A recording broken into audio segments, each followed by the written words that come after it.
All right, cool. We are recording. All right. Hi, everyone. I don't know where in the world all of you are. I can already see that there are quite a few international folks on the line, so I don't know what time it is, but I want to say hello and welcome to our Predictive Marketing Analytics event here in the wonderful Health Union office space. My name is Len. I'm with Google Cloud, and I'm going to let some of my other hosts introduce themselves, and then after that, I'm going to have our host here at Health Union talk a little bit about Health Union, and then we'll jump right into the content. So, like I said, I'm Len, Benga, and Ashutosh, and Minaj, and Justin. If you guys want to introduce yourselves, let's start with Justin. Great. Well, it's nice to meet everyone. I wish I could be with you in person, but kind of still getting over a cold. But yeah, excited for today. And also, Will, I know you're going to give an intro, but really excited that Will is hosting Health Union. Is a fantastic company. Any folks that are, if you have friends who are developers, engineers, whoever, I know they're hiring. So it's a fantastic place in Philly, but I think they also do remote. So just giving them a plug for recruiting. Will's the CTO, and yeah, so it's a great place if you're, you have friends, family looking for tech jobs. Cool.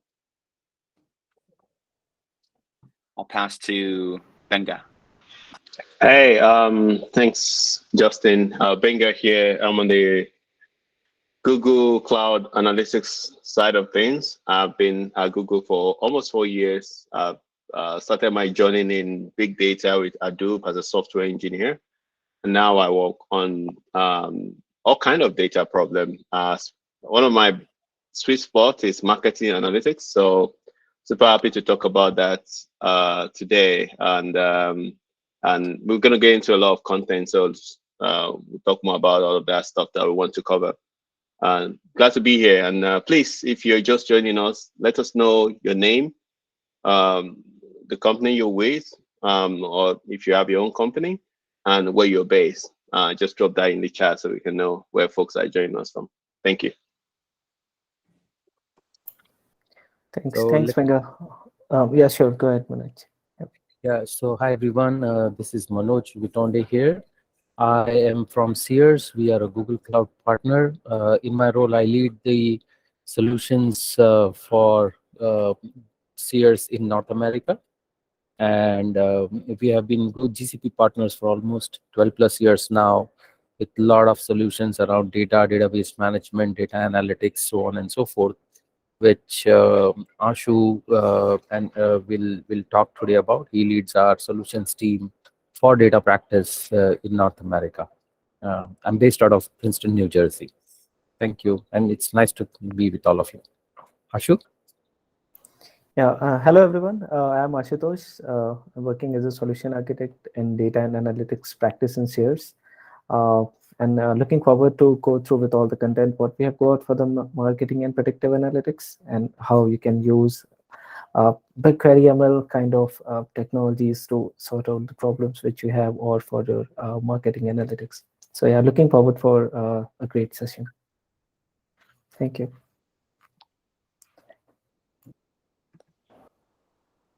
I think Sita also joined. Sita, if you want to introduce yourself, please. Yes, thanks, Manoj. Hello, everyone. Nice meeting you all here today. I'm a solutions architect in Sears, helping out customers, building solutions in GCP and AWS. And yeah, I'm here in this industry for almost 12 years. I'm based out of Montreal, Canada. Thank you. Len, what to you? Awesome. So I want to give Will, who you can now see on, a chance to introduce himself and talk a little bit about Health Union. Thank you so much, Will. Really appreciate it. Well, thank you very much. I appreciate it. And thanks for the kind words, Justin. That was quite kind. I'm Will Rampala, the CTO of Health Union. Welcome. to those of you joining from around the world. I would love to see you more in person, but you know, this is the way we live today. Just a couple seconds about Health Union, because well, we are proud of who we are and what we do here, and we'd love to get to know you. Actually, Health Union, we actually create we provide connection and peer support for millions of folks that across more than 40 different health communities for folks with chronic health conditions and their caregivers. That's what we do. We call it doing good while doing well, because we create these different various different health communities, as well as hosting the world's largest social health network. Our role really is to amplify the patient voices, right? To get the voice of folks who have these chronic health conditions, to normalize those conditions with other individuals, but also to get those voices into the patient, into the pharma space. And we do that with a very direct, very privacy-forward, transparent one-to-one relationship with our communities. We do this. Health Union, we are 300 strong. Technology is we have about 50 folks in technology in a hybrid working model. A little bit about our infrastructure. We're fully infrastructure as a service managed via Terraform. We've got a fully integrated CI/CD, automated testing, blue-green deploys, data and infrastructure both. So if that gets you excited, that's some really neat stuff that we do here. Our application stack is fully auto-scaling and microservices based. We use Graph, Vue, Elixir. We leverage Aurora, RDS, SQS. We are AWS mostly hosted. However, we do love Google and the Google services. On the data side, we are a Snowflake and a DBT platform. If you're familiar with DBT or know what that's about, our director of data was one of the first pull requests on DBT as a project. Snowflake, we were the first East Coast customer for Snowflake about 11 or 12 years ago. So we've been into this space amazingly deeply. We're building on top of those things with our identity graph in Neptune. We use Great Expectations for data quality. We use for our ML ops, we're using SageMaker for content and segmentation and moderation assistance for machine learning. Really, it's all about the data here at Health Union, and we leverage Looker extensively throughout our plug in the Google piece there. Thank you. We use Looker extensively throughout our infrastructure to distribute the insights. Right? We don't believe in people pulling reports just to look at the last line. We want to give the data to people so that the way they can actually ask better questions, and that's what we do throughout the Health Union infrastructure as well.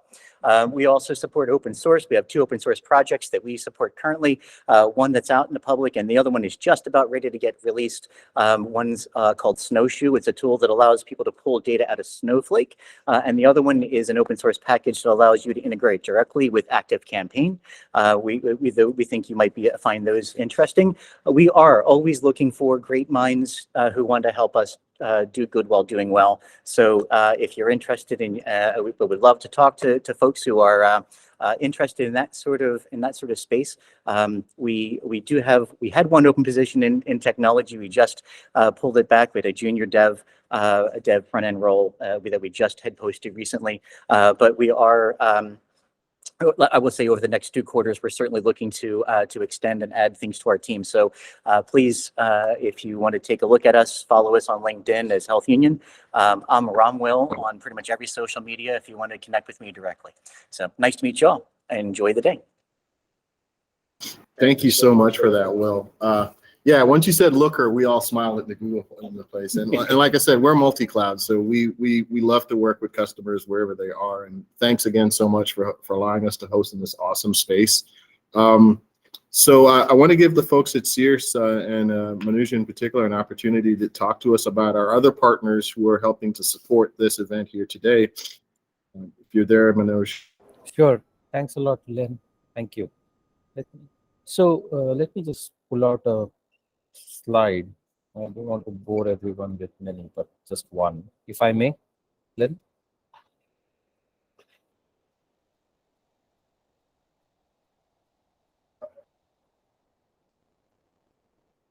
Can you guys see my screen? Yes. Okay. So as I said earlier, we are Google Cloud partners for almost 14 plus years now. Globally, we are a team of around 1,400 plus cloud professionals. We do work across all the clouds, but most of our expertise is based in Google and Google Cloud. Globally, we are spread across 10 countries with 15 locations. And, we have over the past 12 plus years with GCP, we kind of have got specialization in quite a few areas. Maybe it is around cloud infrastructure, cloud migration, data analytics, workforce transformation, location-based, services, which is nothing but Google Maps, so on and so forth. We are GCP's managed service partners as well, and that's what we have been doing for quite some time now. Um, so when I talk about the solutions around GCP that we have expertise in, typically there are three solutions, where we have done a lot of projects. We do have a lot of in-house capabilities, solutions, accelerators, so on and so forth.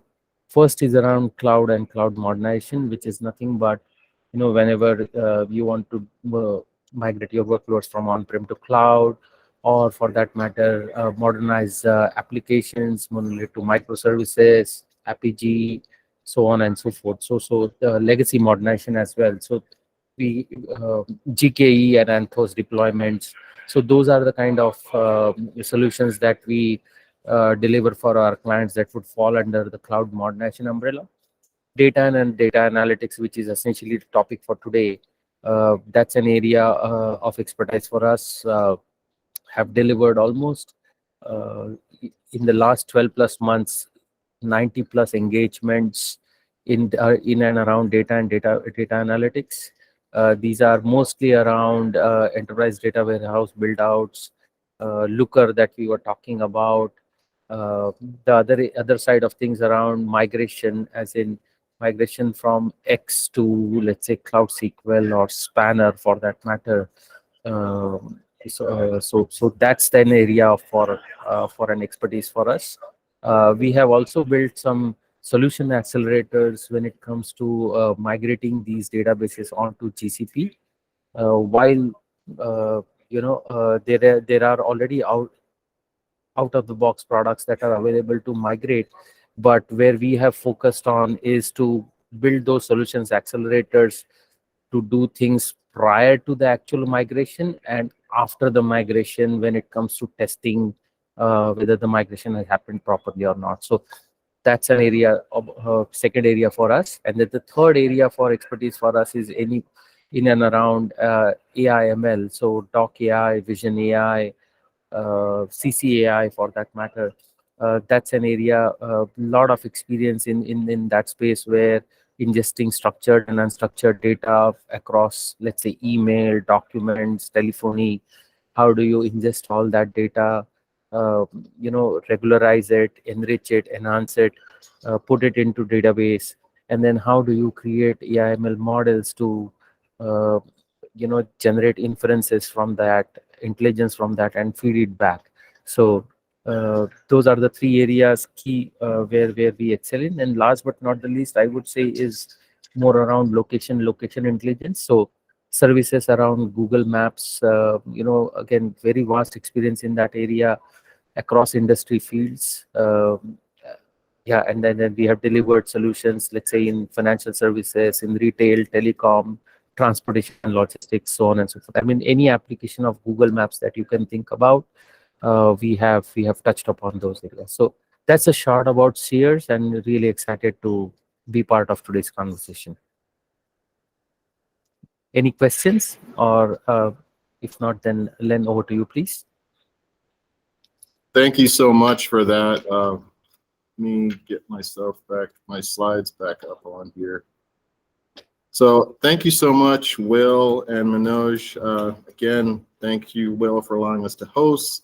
Thank you, Manoj, for your team working with me to put this event together. Hopefully everyone gets something out of this. We're still having some folks joining us. But yeah, let's jump right in and talk about our topics. So Benga already introduced himself, but yeah, let's jump right into some of the topics and get started and talk about BigQuery. So if you want to take it away, Benga. Yeah, thank you, Len. Thanks everyone for joining. So we start with actually with just that question. Is everybody here familiar with BigQuery? Or if you're hearing BigQuery for the first time, also that's fine as well. We're gonna cover what BigQuery is in a bit. But if you're familiar with BigQuery or you've used it before, can you just drop something on the chat if you have? Just yes or no. If you've heard of it, but you've never used it before, it's also fine. I'm just curious to see how much of depth that we need to go into.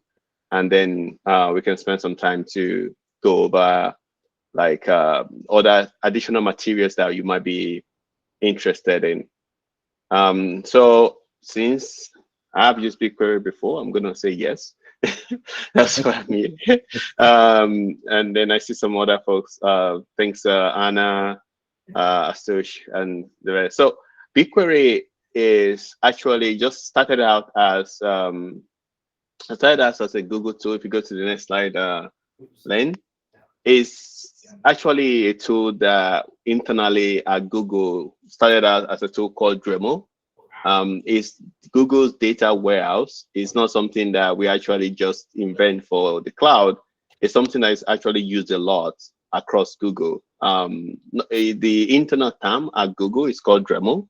And what we use BigQuery for is to manage data across all Google's businesses.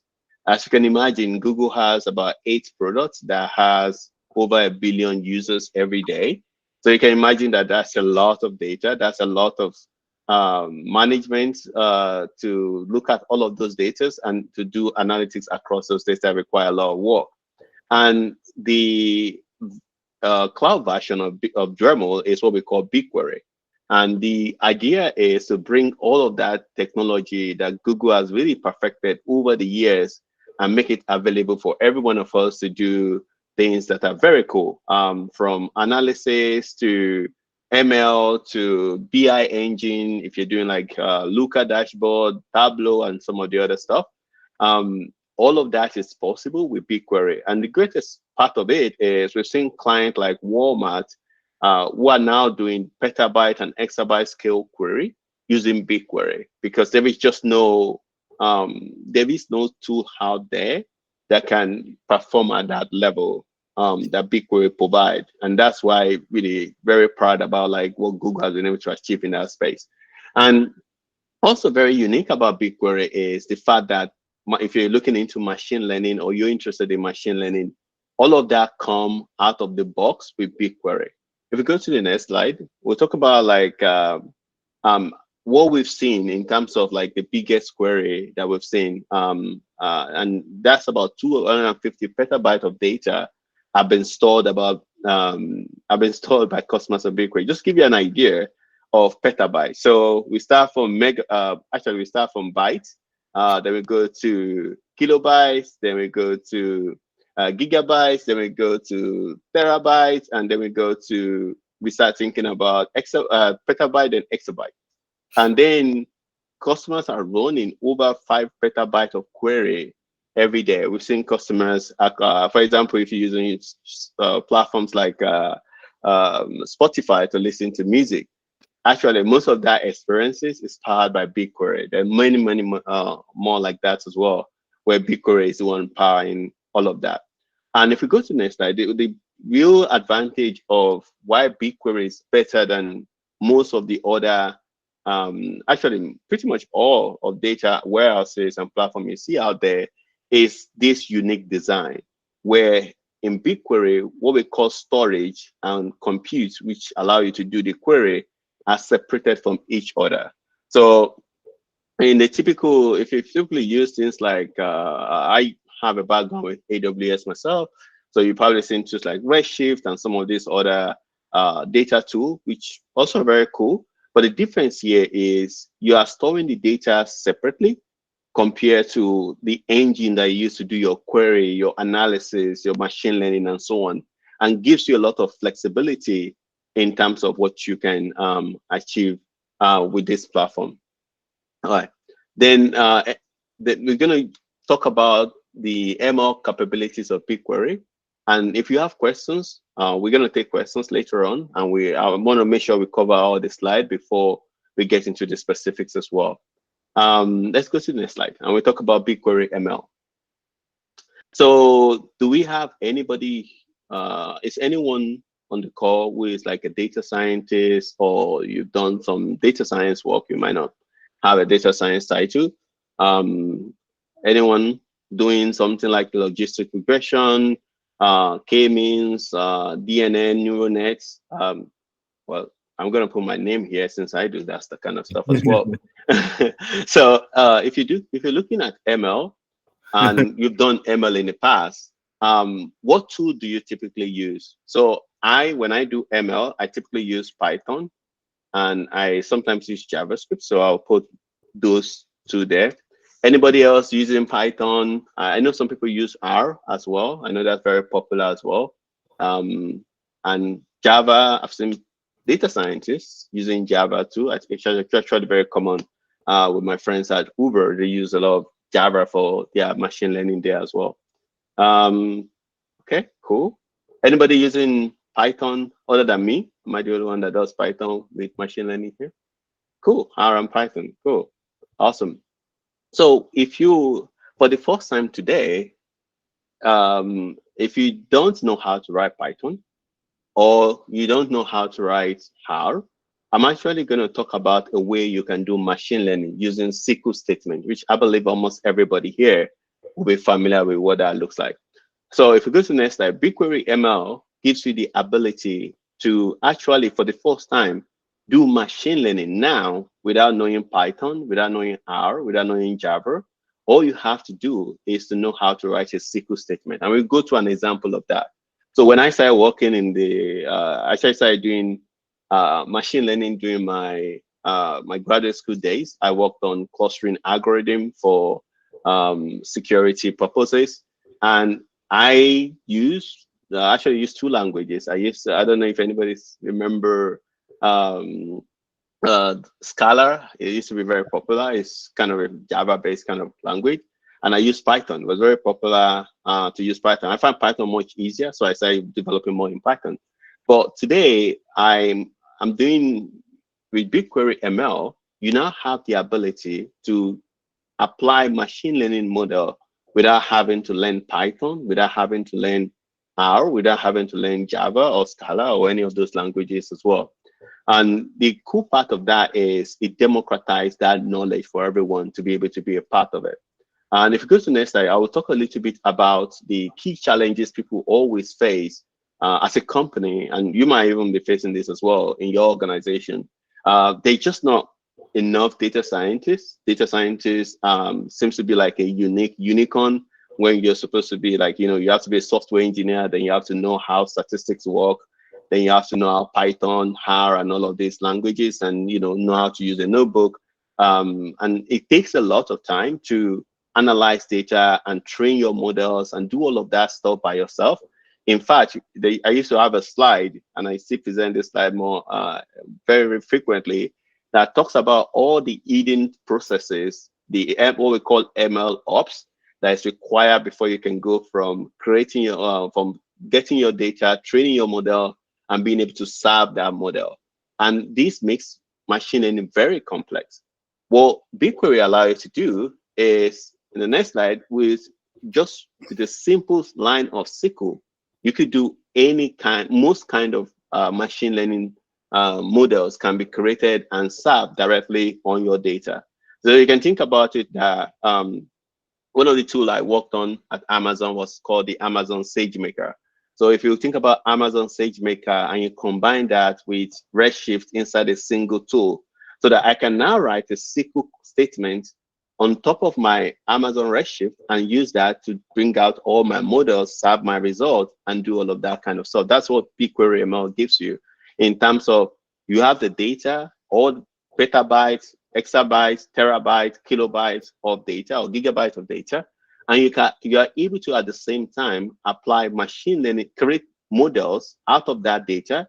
And the benefit of that is, as you get new data, you don't have to do anything extra. All you have to do is make sure that the data is sent into the same tables or location inside BigQuery, and you can always have your model up to date. That's really cool, because with one tool, you can do the training, you can do the prediction, and you can get the result you need. And that's one of the, and next time we talk about some of the examples of solutions that, some of the models that we support in BigQuery today. There are actually quite a lot. We support models like what we call the DNA classifier. You can do things like SGBoost, AutoML, and we would actually go through a lab today. So please pay attention. That where we're gonna apply some of this stuff that we're talking about, so you can see how simple it is for a marketing use case. That we're gonna talk about that later on. And if we go to the next slide, we just cover like all the models that we support today. So we support classification. We can use you can do things like regression, so things like linear regressions. You can also do things like k-means clustering, of matrix factorization, and you are able to also import and export models that you can use if you're doing things around TensorFlow, which is also really cool about that as well. Can we go to the next slide? So here we're gonna look at an example of like this is as everybody here familiar with Stack Overflow? Okay. If you don't know Stack Overflow, I don't know how you develop because I believe pretty much I think the first lesson in development these days is learn how to use Stack Overflow.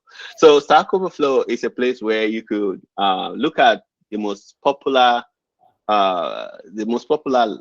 languages. So people have C#, React, HTML, JavaScript, Python. As you can see, obviously, Python seems to be quite popular.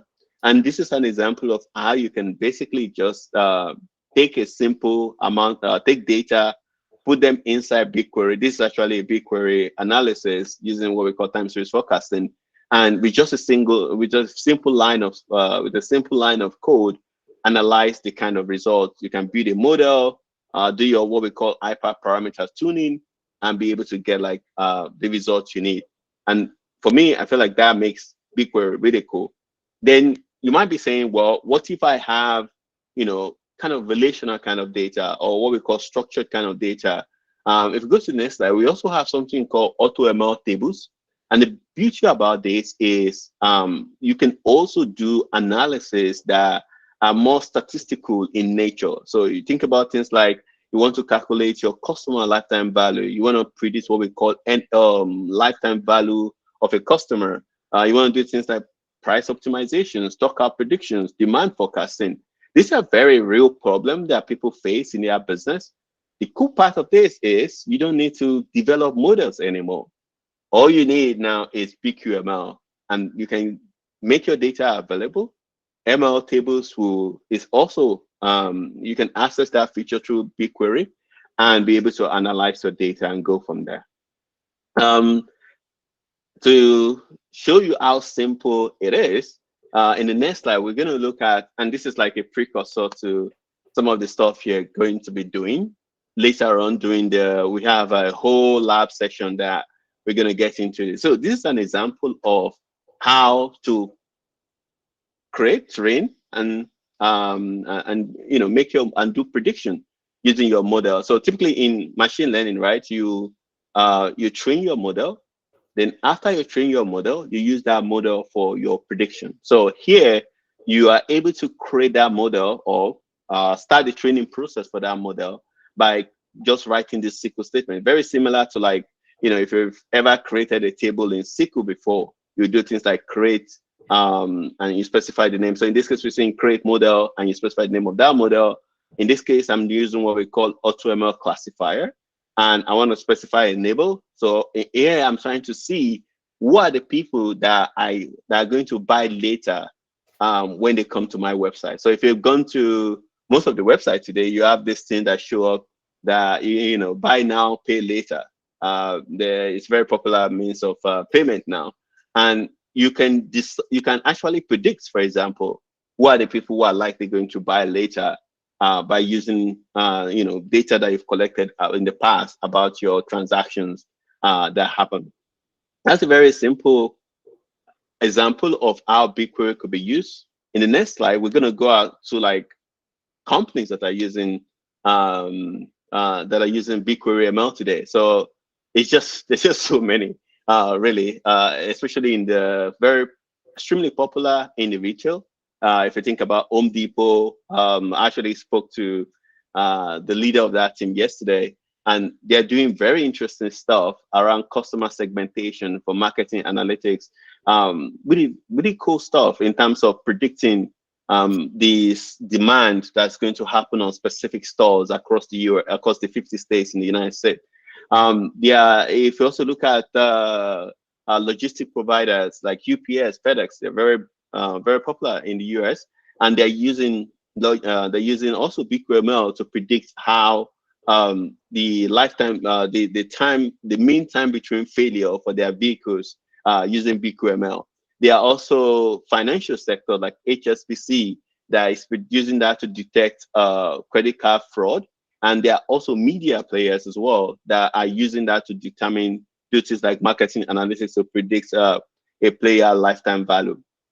And if you go to the next slide, we look at an example of how BigQuery could be useful for your business if you are not using it today.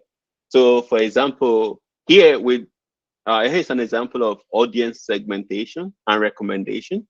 And we're looking at different data, retail data, Google data, and seeing how we can combine that. And then looking at other third-party data. So for example, has the user gone to Facebook? Have they gone to some social media network? We're putting that into BigQuery. And now we're using that to recommend a solution, for example, for a customer. I'm going to show another set of examples around like remarketing prediction, but if you don't mind, we're going to take a short quiz, and if you can just talk about like what kind of problems that you've had to come across in terms of have you had to do with logistic regression?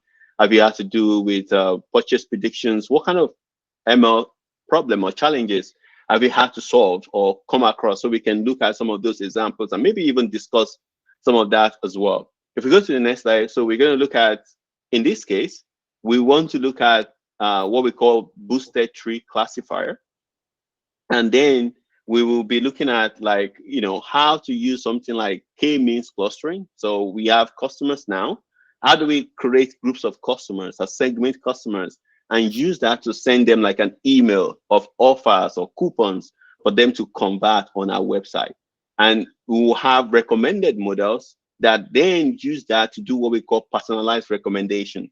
I don't know if you've noticed, for example, let's say you go to New York Times, and then in a few days later, or maybe a day later, you get an email that you can subscribe for the New York Times. You can subscribe for the New York Times for just $1 a day. That's an example of personalization. Somebody send you an email based on a little bit of insights and using models to predict what you want to do. If we go to the next slide, we'll talk about like another example of when you are creating a model. So here we are using what we call boosted tree classifier, and we have been collecting. So we have some data, just a little bit of background. So let's say you have a website, and your website is selling, I don't know, sneakers, for example. That sounds like something I'll be selling.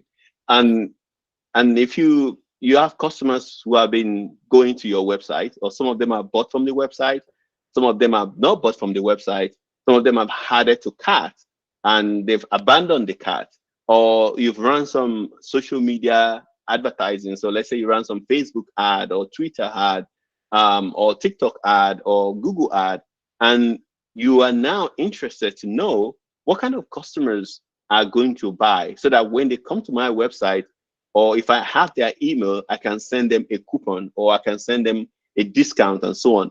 So this is an example of what we call remarketing prediction. So you will have what we call Google Analytics data. This is actually very similar to some of the examples that we're going to go through in the lab. And here you're able to create very basic, very simple model that is very effective. And then you can use that to predict, oh, this set of customers are likely going to buy from me, so I don't need to send them a discount. If I'm going to buy from you anyway, you don't need to send me a discount. That's money that you're losing because I'm going to buy anyhow. But if I'm kind of debating if I'm going to buy or not, then a discount might, in fact, research has shown that a discount as low as 13% will convert almost 70% of customers. So you sending me a discount almost guaranteed that I'm going to do something about that sale. Yeah, I'll do something with it. So these are examples of how, in the next slide, it's an example of how we can use machine learning and use BigQuery predictions and be able to get it like an insight and predict how customers will use our platform. And in the next slide, I'm going to talk about the architecture. So today, almost every website out there have what we call Google Analytics, and you can press a button inside the Google Analytics platform. Actually, this is almost the this is kind of like an insight into like what the lab actually looks like, and then you get access into all that data is made available in BigQuery. Then you were able to use BigQuery ML and together with Looker, Data Studio, Tableau to do some visualization, and then you are able to make the data available.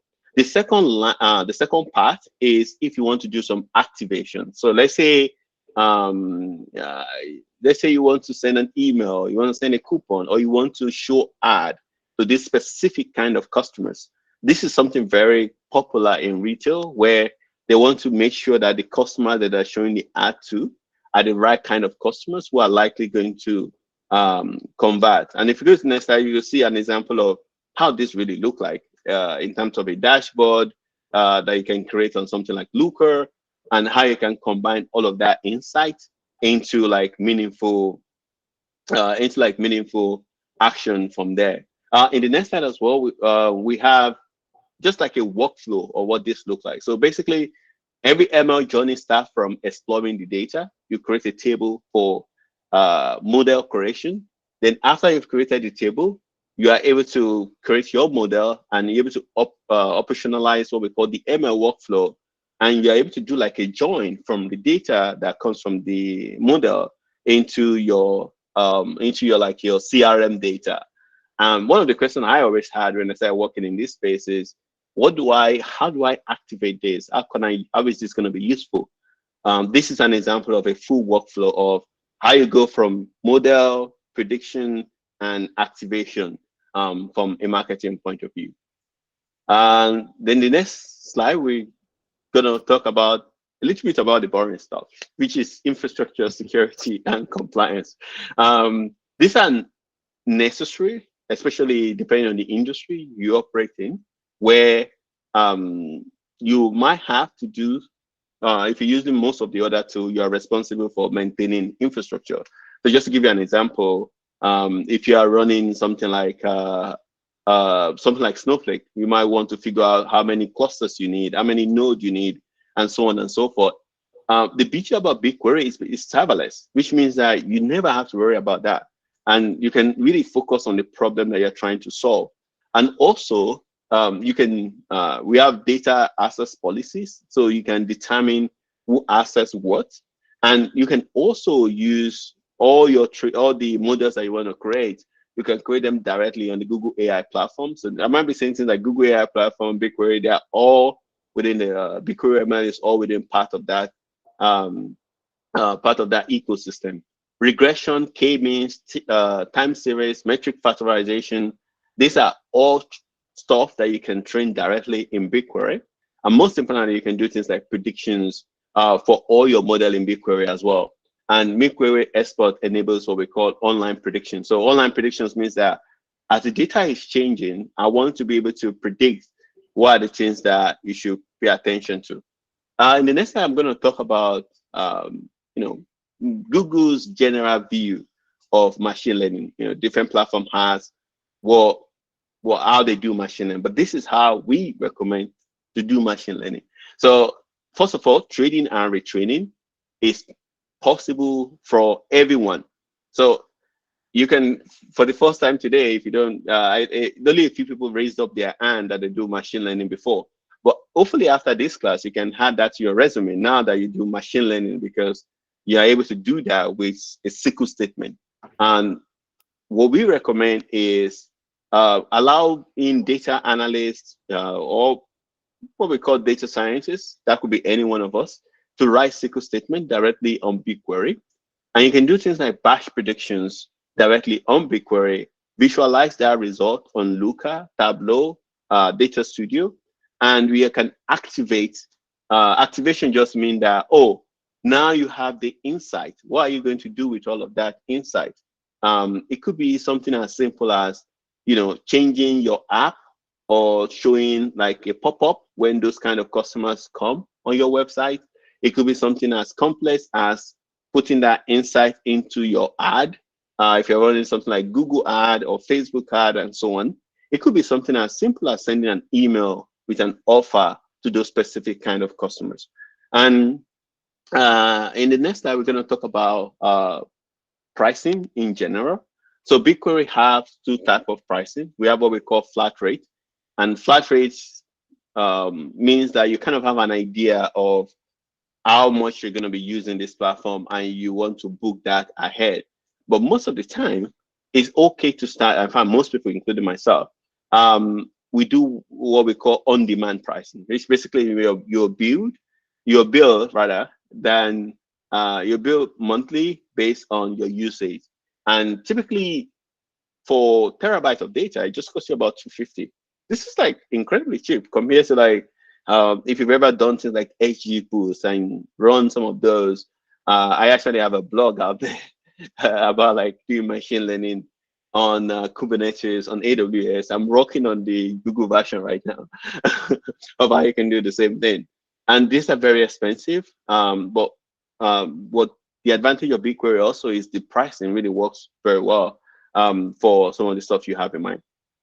Then the next slide is kind of like the biggest, if you didn't learn anything, will be this one. SQL interface to machine learning. Now, you don't have to go around looking for data scientists anymore. In fact, you don't even need to learn Python. All you need to know is how to write SQL, which almost every one of us know how to write SQL. And then you don't have to figure out ETL, how to move the data, connect that with your, Python notebook or Jupyter notebook, and so on and so forth. Now you're able to have a SQL interface to do all your machine learning and be able to do all your prediction in there as well. If you go to the next slide, not only can you do this on structured data, you're also able to do this for online prediction, which is like you want some real life feedback on this, and you can make that available on what we call the interactive UI, or if you have like a BI dashboard like Tableau, Looker, and the rest, you can do that as well. Quick differences between what we call AutoML tables and BigQuery ML. This is just like quick to know. What are the differences too? We'll talk about that in the next slide. AutoML tables is really great for, when you need accuracy. Remember, BigQuery ML and all of this fits into the same paradigm, but you also have opportunity to have like tables that you can use, and you can use the BigQuery ML across tables as well. So it's just the UI and more of like flexibility in terms of how you want to go about it. Go to the next slide. And if you, just for those who are already doing machine learning and wondering where and when should I use BigQuery ML, AutoML, or custom deep learning model. So if you're doing things like Keras, that you need a TensorFlow backend, you should consider doing doing a custom learning model. If you have structured data, you can easily use BigQuery ML. If you don't want to worry about Python and you don't want to do all of that, you can use BigQuery ML. If you want to do your prediction today, which is what we're going to do in a few minutes time, it's going to take us less than about an hour to get our model ready. You can use BigQuery ML, and the computing cost is very low. And actually, I think it's a great place to get started if you are kind of new or just trying to get into ML and machine learning. In the next slide, we'll talk about just pretty much the same thing, but a way to think about it from a developer point of view, a data scientist point of view, and data scientist view. I think, especially for BQML, is really great for people who are trying to get their hands with machine learning in a real world, and you have a lot of data, and you don't want to spend all your time developing ML pipeline, ML workflows, and writing all kind of good stuff. You can do most of that now with BigQuery ML. And then in the next slide, we'll provide you like resources of how things work, and then enough use cases about some of this as well. If you're on Coursera, we also have a course that you can take, and then we can go from there. Any questions so far? Sorry, Lynn, are we taking questions right away, or? Yeah, we can certainly take questions. We can certainly take questions. So you can type them in the chat, or before we move on to the next the next two topics. And you can use the raise a hand feature if you want to ask a question. Okay, cool. If there are no questions, yeah, we can move on to the next topic with Ashutosh. Thank you so much, Benga. So Ashutosh, you want to get into the use cases? Yeah. So thanks, Benga. Thanks very much. So hi guys. Now in the upcoming session, I'm going to talk about end-to-end use cases for the BQML. And after that, I'll be talking about the predictive analytics and how we can achieve the predictive analytics by using Instant BQML and the GFO. So if if you go to the next slide, Len. So if I talk about the coupons, I'm sure we all have used coupons, and there is no doubt in that. If someone who has not used the coupons, you can just raise your hand, because we all love to save some money while doing some shopping or buying any item. But as a company or as an organization, or if you are issuing the coupon, so what are the factors which you need to keep in your mind when you are issuing the coupons? So first thing, which I can think on top of my head is like, there are some perishable items for, let's say like bananas. So those items needs to be sold quickly. So maybe you can provide the coupons for those items. At the same time, as Benga mentioned, you don't want to provide the coupons to those persons who are going to buy the product at the full price, because that's where you're not going to get any money then in profit terms.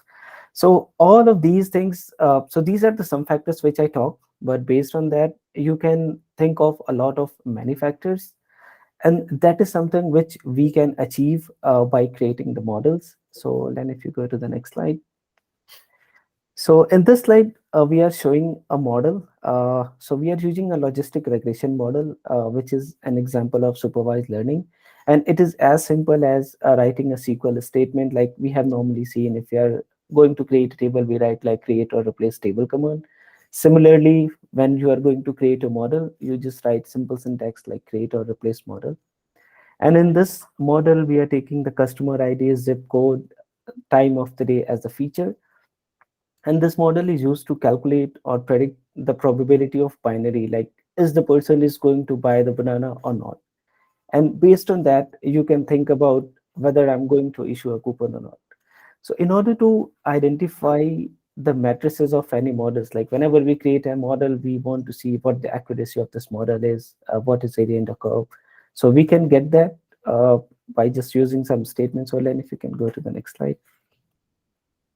So we can see, in order to get all the matrices, we can see by just calling a simple ml.evaluate function, which is again provided by the BigQuery. So you just write your select statement, and you will get to know all of the matrices for a given model.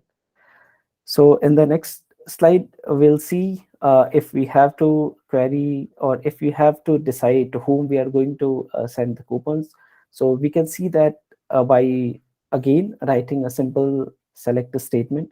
So in this screenshot or example, you can see we are first taking a common table expression, and based on that we are deciding like to whom we are going to send the coupon.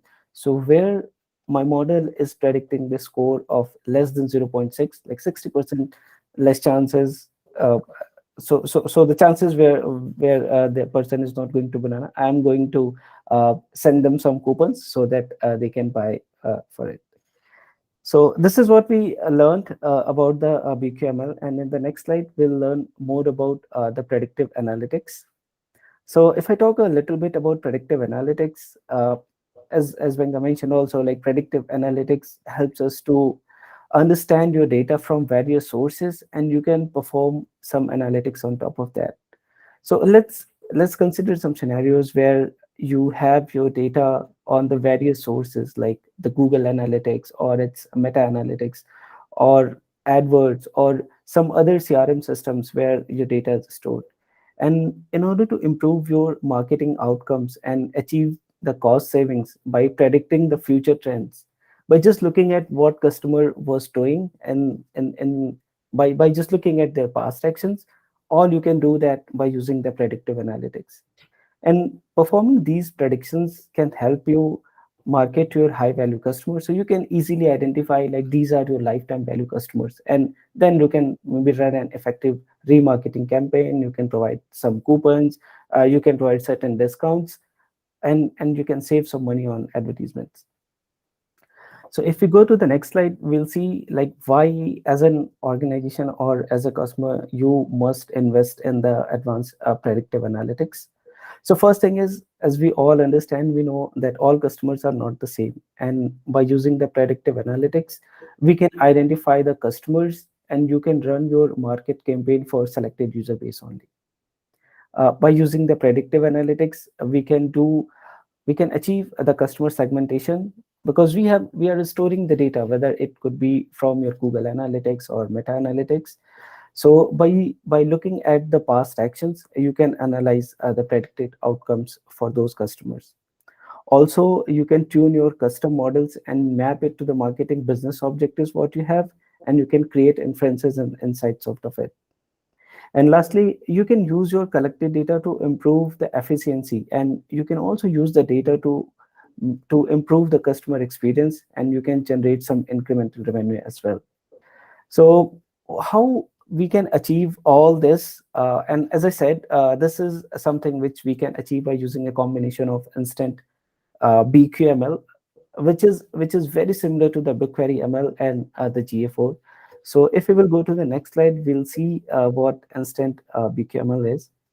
So it's a streamlined process which accelerates and simplify the advanced predictive analytics by deploying end-to-end ML pipeline solutions. And it also helps to organize your first party Google Analytics data as well. And that is something which we'll be seeing as part of today's lab as well, that how we can deploy these models and how easy it is. So if we go to the next slide, we'll see what does instant BQML has to offer to us. So deploying ML models, we understand it's a very tedious task, and it's a very time-consuming task at the same time. So deploying ML models for your data integration or for the marketing is very complicated. And once you use the combination of instant BQML, you can rapidly deploy your sophisticated ML models for the marketing purpose. Also, you can use your first-party data holistically and intelligently to optimize the new and the valuable objectives like the loyalty signups or the high-margin purchases. You can achieve that by using the instant BQML. Also, by using the instant BQML, you always have the option. So if in future you want to modify the model. So you always have got the control in your hand, and based on your business objective, which is let's say changed what you want to achieve today and what you're going to achieve tomorrow. So based on that, you can also implement, or you can tune your BigQuery model to again achieve the same business objective. And if we go to the next slide, we'll see like how advanced these marketing strategies are by using the Instant BQML. So Google Analytics machine learning audiences use a transaction in order to train their ML model. And in my view, it's a great introduction, like how machine learning can help to drive efficiencies using the different data points. And by using the custom machine learning models with Instant BQML, we can modify the training data to tune the algorithms, which will predict the likelihood of other valuable website actions, like lifetime value of the customers, whether the person is going to make a repeat purchase or not, loyalty card signups, and others. Uh, Now, if we go to the next slide, we'll understand what GA4 has, and we'll learn more about the GA4. So based on your marketing objectives and which you are interested in, you can choose from the available models, and that is something, again, as I mentioned, we will be seeing as part of today's labs. So based on your marketing goal and your marketing growth, you can choose any of the above in the slide mentioned propensity models. And in the next slides, I will be talking about the use cases of these propensity models, where I'll be talking more about how it works. So for example, if I talk about Blue Nile, which is an online jewelry retailer. So visitors come, they select the jewelry which they want to buy, and they add it in their carts. So now, by using the purchase propensity instant BigQuery model, Blue Nile can calculate the likelihood of which website users who are coming are going to buy this product. In order to so once you use this model, you will be able to understand better, like these are the customers who are going to convert into a customer, and then maybe you can apply, or you can send them certain coupons or certain discounts. So this is the example of the purchase propensity. If you go to the next slide, this is something in a use case for the repeat purchase propensity. So Dyson, we all know, and I'm sure we all will be using some of the Dyson household products for sure. And Dyson designs various household products like bladeless fans, heaters, or hair dryers. And Dyson measures the products. So in order to find out like who are the persons who have already made a purchase from the Dyson are again most likely to again make a purchase. So Dyson uses the repeat purchase propensity model in order to find out like which are the users who are going and they are going to buy it again, so that they can again identify their lifetime value customers and again can run a successful remarketing campaign for them if they want to. If you go to the next slide. So this is an example of the product propensity model. So GameStop is a video game. So normally when the video game enthusiast comes, they purchase a certain products. It's an online game or series. They buy from it, and once they buy, they have this option to sign up for the Power Up Rewards. And this Power Up Rewards give them certain flexibility or some other benefits so that they can get certain discounts on certain products. And it by looking at the product propensity model, GameStop can calculate the likelihood of each website visitors who will come and Power Up Reward members, and those GameStop can acquire those high value users.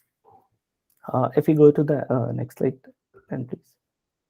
And this is a use case for the PS propensity model. So North Face has launched it's a VIP program, which gives some offers to its members, like exclusive access to certain collections or certain milestones or certain discounts. And users in the VIP convert better and spend more than the average user. And by using again the destination propensity model, they can acquire those high value users similarly. And if you go to the next slide,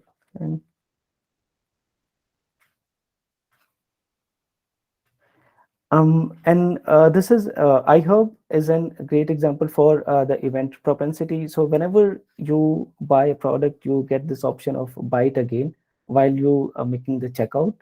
And by using the event propensity instant BQ model, and all these models which I'm talking about are out of box models which are provided.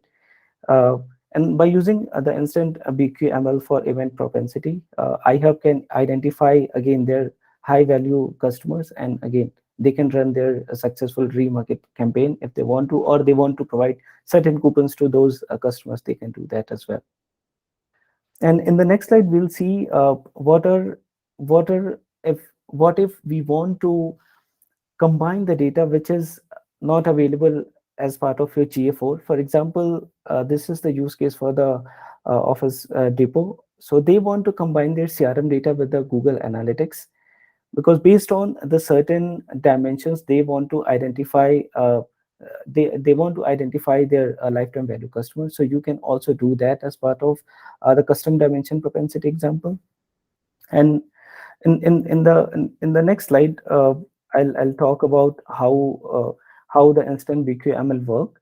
So as we talked, instant BQML expedite the whole process of creating a model in the BQ, and this is something which we'll be doing as part of today's lab. So you get a form where you fill up the information what you require. For example, as I mentioned, based on these propensity model, you select based on your marketing objective which propensity model you want to use for, and after filling out the form, you get to download the instructions. So these instructions are to create the model and to train the model, and you upload these instructions to an application which is running on App Engine, which is CRM. You upload these instructions on a web UI, and what it does, CRM handles the BigQuery ML scripts and all the data formatting that needs to be done behind the scene. And after that, you can see that at the right hand side, you will be able to see all the propensity scores as well as the website data on. And after that, if you want to show that as part of your ads, you can do that as well. In order to implement all this, what are the tools or what are the services we are going to use? That is something which we'll be seeing in the next slide.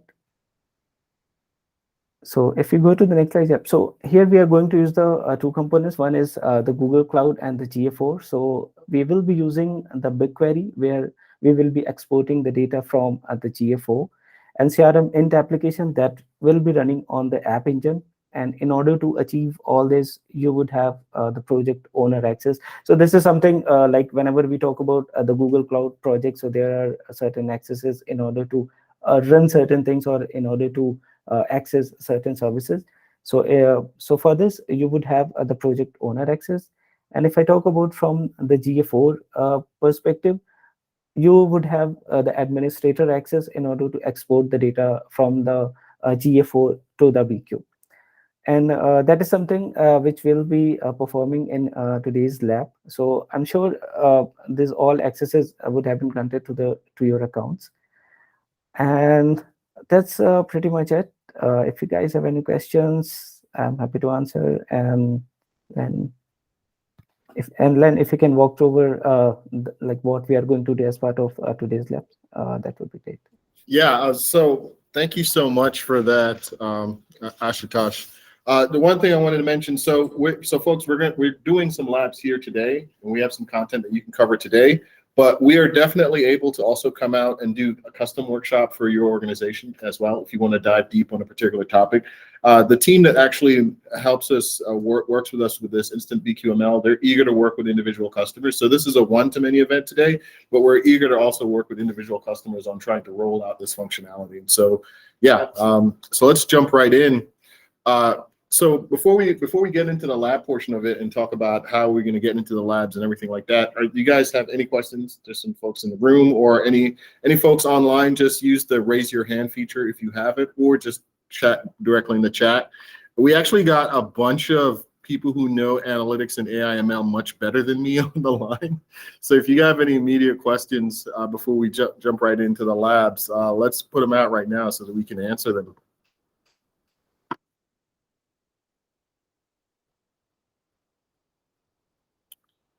All right, so yeah, let's and it's definitely open line. So the way we're going to work with the labs is we're going to use this platform called Quick Labs, and for all the folks who registered on the site, if you go to the link, the cequicklabs.com, and that's exactly the way it's typed, ce.quicklabs.com. If you're not registered on that site, you'll have to register. But once you do register and log in, you'll be able to access the labs. It will show up as a classroom for you. And then you'll be able to start the lab environment. And let me actually walk you guys through what that looks like. So, and then, like I said, we've got plenty of expertise on the line. So if you guys have any questions, just paste something in the chat, and we'll be able to respond back. But this is what you will see once you log into Quick Labs. Now, if you were not registered for this event, you can ping me in the chat and I'll add you to the lab environment.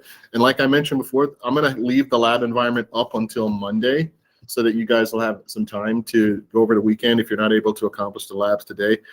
So the thing, I will admit that some of the exercises towards the end are kind of simple once you're using them, but there's far more advanced things you can do using the models that are deployed as a part of this lab. So definitely I would recommend not necessarily shutting down the environment, but taking a look at the stuff to do some of those more advanced queries. So this is what it'll look like in the lab environment. So yeah, so I would say for right now, we're gonna leave the line open. If anyone has any questions about how to get to ce.quicklabs or getting access to the lab, please let us know. And I'm gonna walk you through some of the stuff about this as I'm sitting here. So when you first get in, the first thing I would say probably one of the first things to do is maybe read through the first couple of lines of the overview.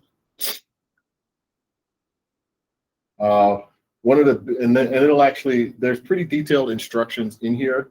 The one thing I would say as you're going through these instructions is really do pay attention to the instructions, because there is some detail in here in some of the little sections. So I wouldn't recommend trying to rush ahead. And I'm going to walk through these as I'm going to actually execute the lab as we're here so that you guys can see what the experience is going to look like. But I would definitely recommend reading through some of that stuff. And let us know now if you have any problem getting into the labs. And we have support folks available on the line as well. So in case you have any problem with the Quick Labs environment itself, I can get some help. And we've done this a couple of times, so I'm pretty familiar with some of this platform as well. You could do these labs in anywhere from an hour and a half to 2 hours, typically, to be honest. So even though we've apportioned what's now maybe about an hour and 45 minutes for this, most folks will get done with this in about an hour. So the first thing you're probably going to do is to click the Start Labs like I do here. It takes a couple of minutes to get the environment up. But then once you do get it up, for here, I do recommend launching this in incognito. So folks on the line probably can't see that what mine popped up. It popped up for me an incognito window, and then it gives you a log on, and then it'll give you a password as well, and that's what you use to actually sign into the environment.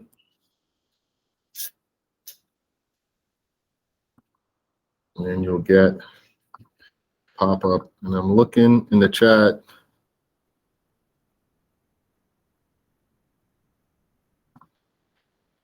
So I'm going to go through the first couple of minutes of the lab environment, just so you guys get used to this. So when you first come in and log into the lab environment, you're going to see the Google Cloud environment. That's what's the really cool thing about the Quick Labs platform. It basically allows you to get the same environment like what you would see in the Google Cloud console. And it's a new environment, so you don't have to worry about using anything. And the cost for this is, of course, provided by us for running these labs. What's one thing I can say about doing these? One of the first things you're going to want to do is to activate Cloud Shell, which is this little icon right here. You're going to use Cloud Shell at several points in the lab, so you want to do this step right here. And Cloud Shell, what Cloud Shell does, this is a really nice feature of Google Cloud. This is a free a machine basically that you have access to that is built into your network in Google Cloud, so that, for example, if you spun up another VM or something else, you'd be able to access it from this Cloud Shell environment. It's really handy. You can use it for a lot of different things. For this lab, you're using it to execute G-Cloud commands, but it's a very handy feature that you get. Oh, someone raised their hand. Hey, Drew. Len, it's me, Dhruva. Just wanted to ensure everyone were able to see the screen. If not, we're happy to help. Any issues logging into this console so far? Yeah, yep. Yeah, let us know, folks. I mean, we're here now. And after this event, up until next week, we'll have the lab environment open, and you can ask questions from support folks for the lab environment. But now you got a lot of experts on the line, so definitely recommend using us while we're here. So the first task for this is actually going to be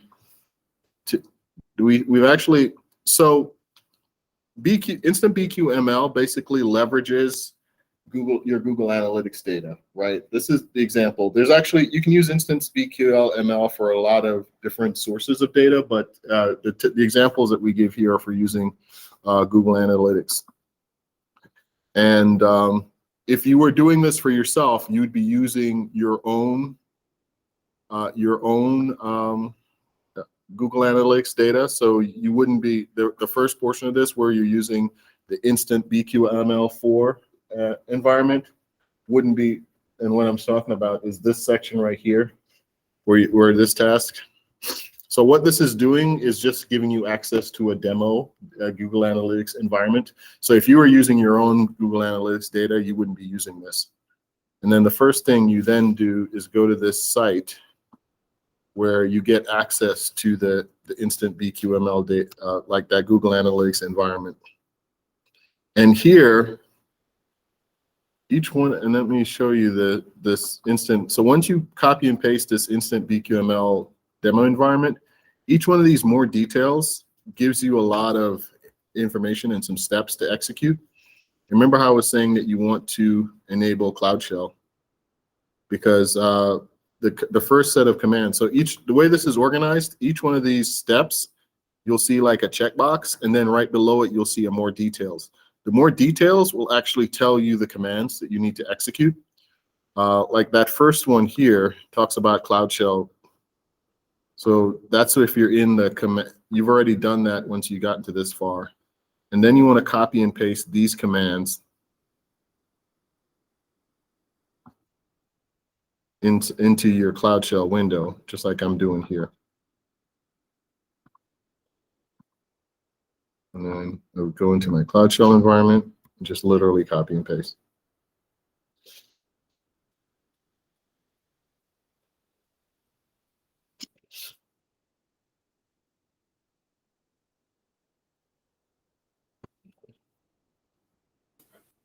Elaine, there's a question about creating a quick lab account. So you have the links and the link to this lab? Yeah, once you go to ce.quicklabs.com, you want to register if you don't have access, if you haven't already created an account. You'll be prompted to create an account to be able to log in. And once you create an account, you will see once you log in, because I've already authorized you for this lab environment, you'll see it as a drop down on the left-hand side under classrooms. And in fact, you probably are going to get taken directly. It depends on if you've ever used ce.quicklabs.com, but most of you will probably get taken directly to this page. Or you may get taken directly to this page, which is the actual Instant BQML. It depends on whether or not you've used a Quick Labs environment before. So let us know if you have any trouble registering, if you're not registered on the ce.quicklabs, and then also getting to the lab environment itself.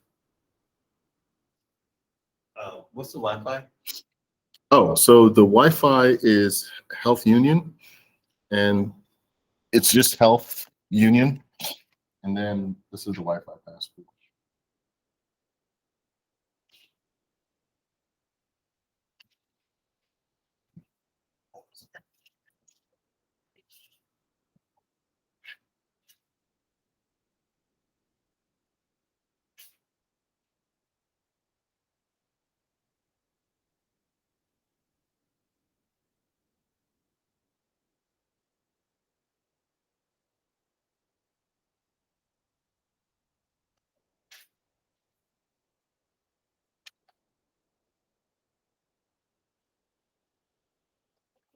Yeah.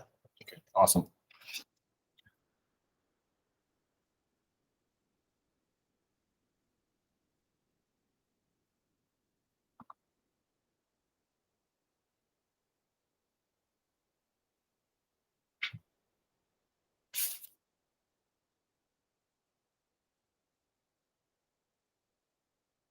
So I'm actually going to go through and show you steps that I'm executing as I'm running through this.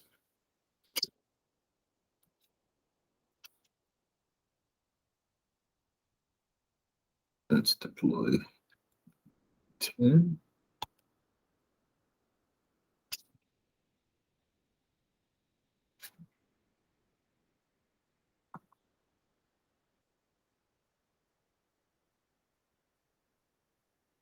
So I'm going to go on mute. If you have any questions, so I see you have a question there, Fritz, about the confirmation email. You want to check your spam folder? It may have dropped there. No, I just did. I didn't see anything. Where would it be coming from? No worry. Let me check to see if you're here and what it tells me.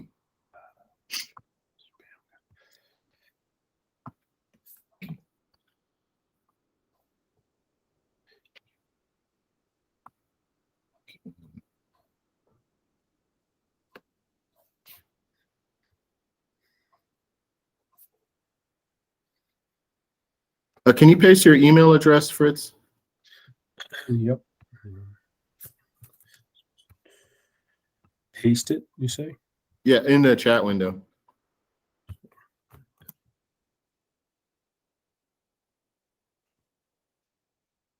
I want to make sure it's the same one that I see.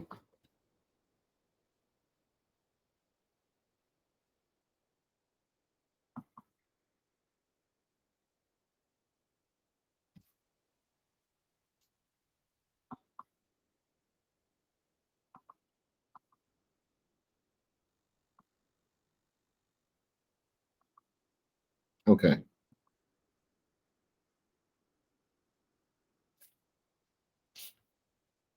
Right.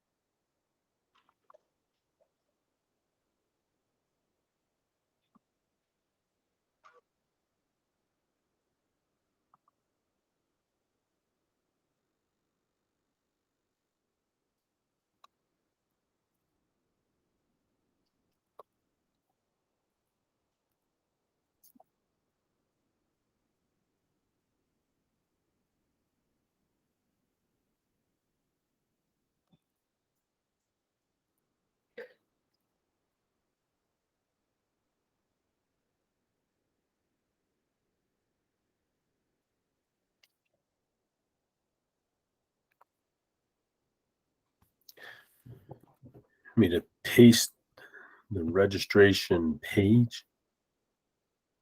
Yeah, the one you got when you click to register for Quick Labs. All I get is that you will receive an email with instructions on how to confirm your account in a few minutes. Okay. And then one point it said, if you didn't get it, so I waited a long time, refreshed my email and everything, and it said click the thing. So they quote send another one. Okay. Let me get in touch with the support folks. Right. Am I the only one not getting it? Everybody else is logged in?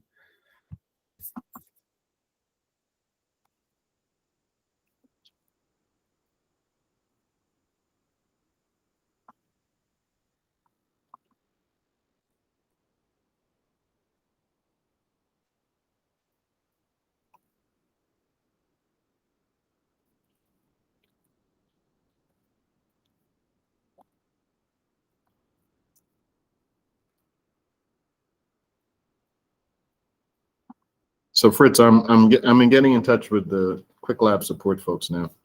So, see if I can get this resolved for you. Okay. Anyone else?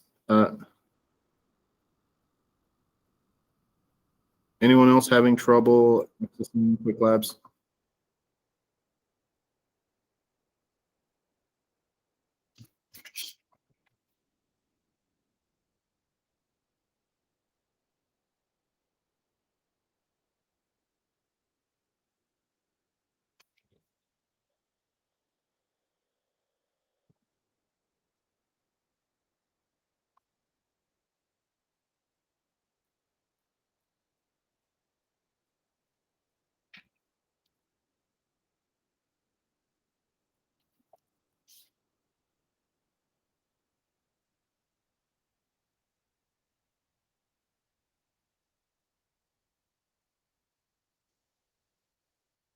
Len, looks like Merv's also not able to get in. Okay. I'm talking to the support person now so I can make sure we work on both.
I think I may have typed in the wrong email address.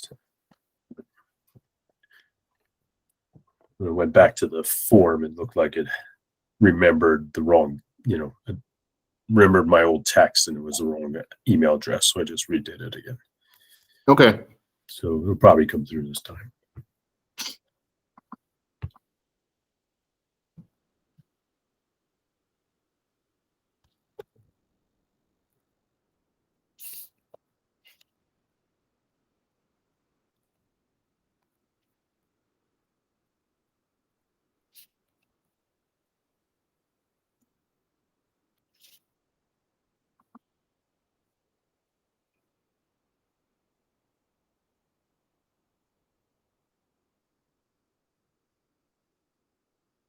So Aaron, this step right here, where after you go to this website, it's going to prompt you to put in an email address,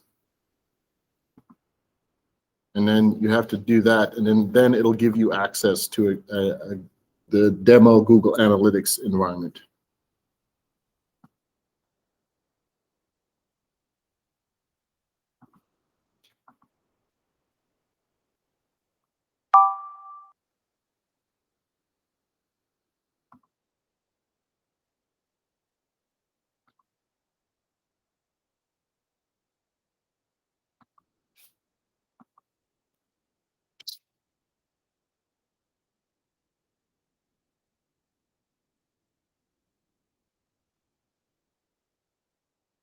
Okay, anyone else still having trouble with setting up the Quick Labs? How many folks have gotten to the point of set up their CRM Mint environment yet? As you can see, my thing is still running. It takes a few minutes to set up.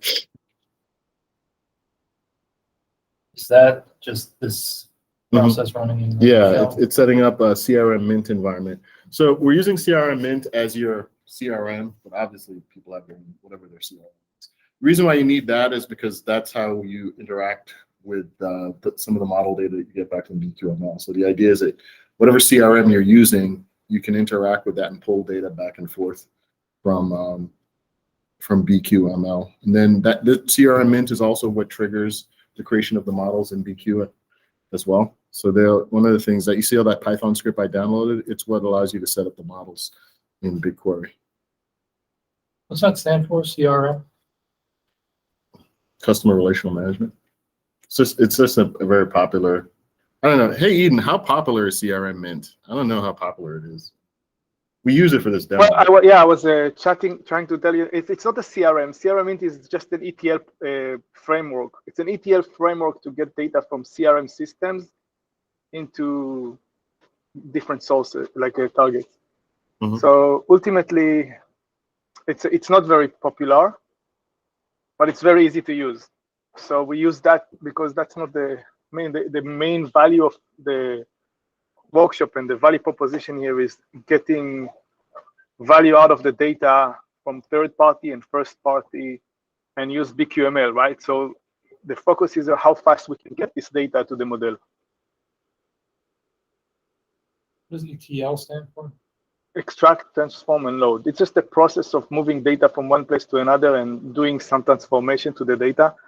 A CRM system would have a certain way to organize the customers, the contacts, their activities, whatever the CRM, depending on your business, is tracking, has its own setup of how the entities are related to each other. But you need to get only the data that you care about into the model in order to get the prediction for the data. You train the model with the data that is relevant, right? So the ETL process is the process of taking the data from its customized format from the different CRM systems into this canonical format that the model training needs.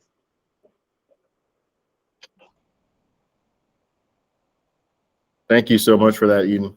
Shows how much I know about the CRM space. Yeah, I'll just add, Eden.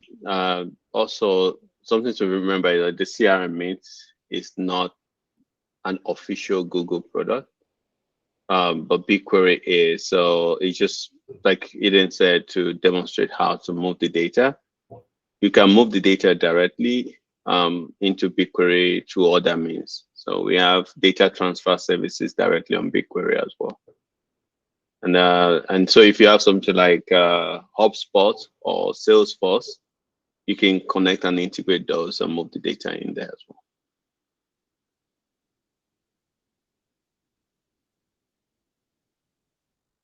Yeah, in fact, that's actually one of our cool features of the data transfer service for BQ. It supports a lot. So obvious targets like Salesforce. It also has support for stuff like S3, Redshift. We have a feature called Omni that basically allows you to, wherever your data exists, BigQuery can pull it in. But the data transfer service is kind of like, there's a lot of different parts of it, but the idea behind it is that wherever you're going to pull data from into BigQuery, there'll probably be a way to make it happen. And then for this, we only use CRM Mint just for this lab, just to demonstrate one way in which you pull data from a CRM into BigQuery. Yeah, sure.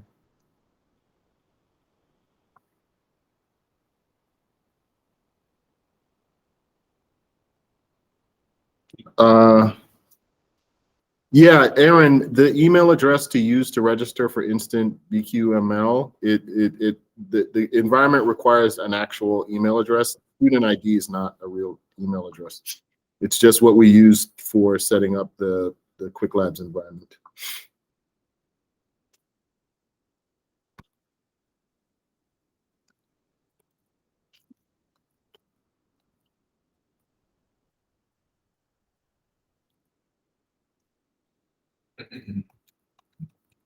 Anyone else have any trouble getting access to the Quick Labs environment? Because I'm still talking to the support guy, but I don't know if that's still really a thing. I'm in now. Okay, awesome. I just went and got the analytics thing with pasting and whatever, and then of course asked for an email address. I gave it one, and then it says afterwards, it says note, use a different email address. Yeah, you have to use a valid email address for that portion because it's going to set you up with access to a Google Analytics demo environment. Oh, so my real email address was okay. Yeah. Okay. Awesome, Aaron. All right, so I'm gonna close the chat with the support guy because it doesn't look like we have anything. Right. Thanks. Sorry. No worries, man. We want you to have access to this thing.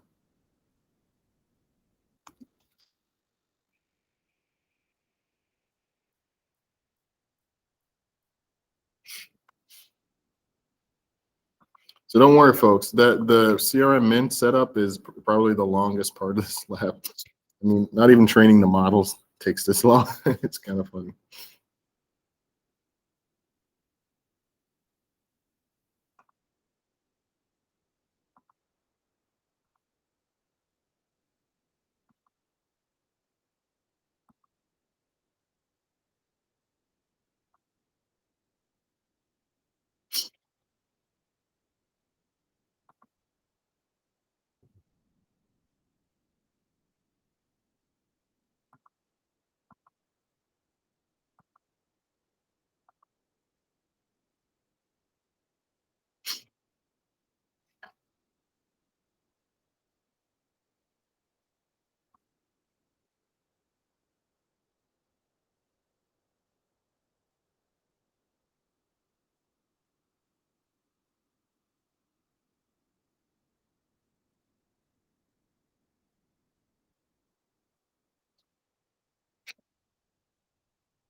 think I might have missed a step there. Was there a Google Analytics dashboard that like is supposed to open separately? So in one of the later steps, they actually prompt you to get it. Oh, it'll actually tell you where to go to open. So yeah, so you have to go through the steps. It'll actually tell you how to go. Let me see if I can find the step. It'll tell you the link to go to get to the analytics. Because once you log in there, it'll show you that you'll actually be logged into the demo environment. Let's see. Okay, so some of this stuff in Instant BQML in that form is for later steps. Yeah. Okay. But yeah, I definitely recommend paying close attention to those more details underneath those check boxes, because that's definitely the way to kind of get lost in these labs.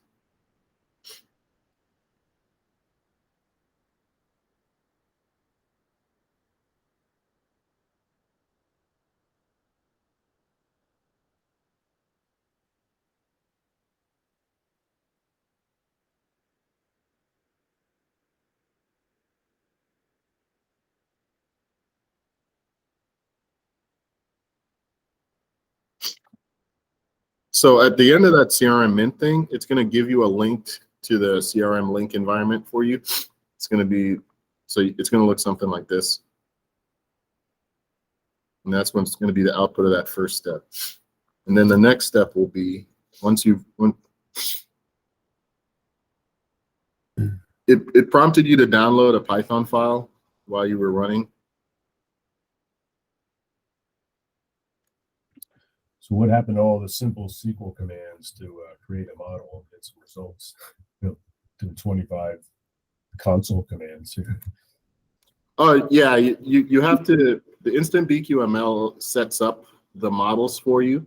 That's what you'll use later in the lab. And then the CRM Mint stands up as kind of like a demos environment for pulling data from your CRM into BQML. So yeah, there's a couple more steps you have to go through before you get there.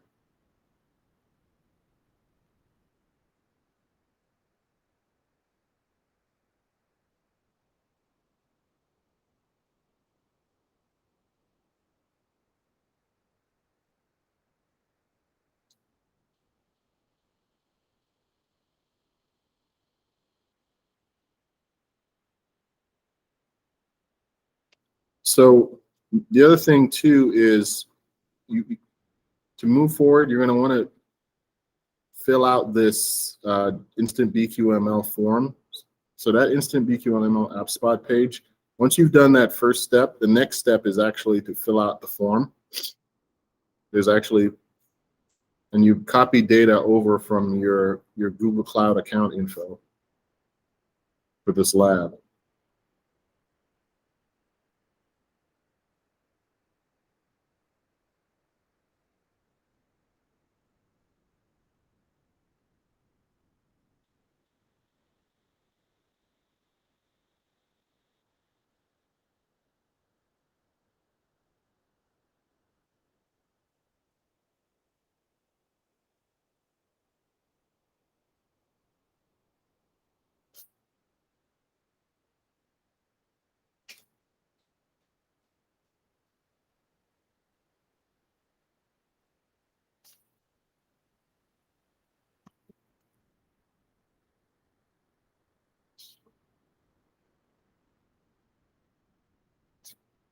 And if you click on the more details, it'll tell you how to get that info.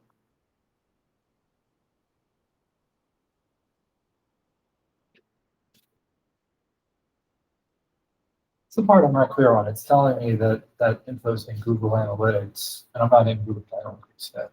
I'm in this Google Cloud environment. So is there like a separate dashboard?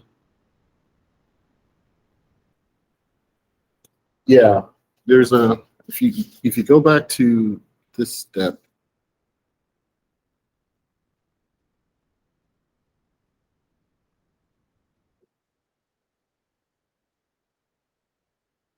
trying to find the part where it tells you, it gives you the link for actual analytics.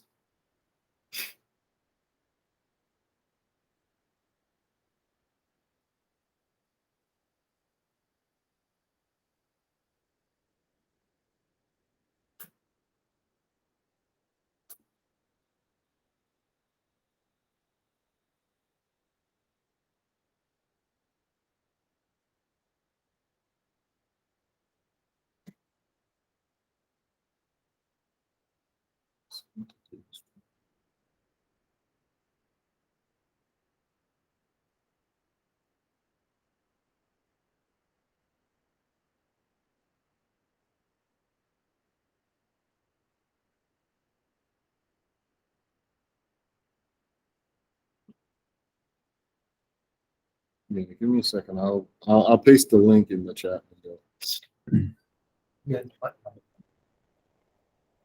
Well, my console was sitting there looking for an IP address for a while, so I was going to copy it and put in a message, but apparently Control C in the console is cancel.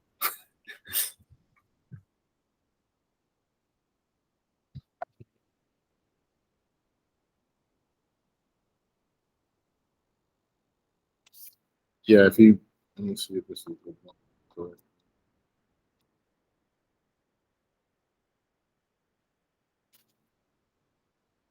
Okay, so in to get the link, it's actually in the instructions for. You kind of have to do it kind of a little bit out of order, but it's down here.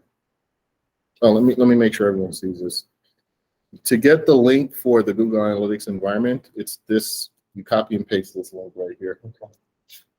So you copy and paste that in the window, and that'll get you to this, which is the Instant BQML Google Analytics. So this is Google Analytics, but it's a demo environment that was created just for this lab.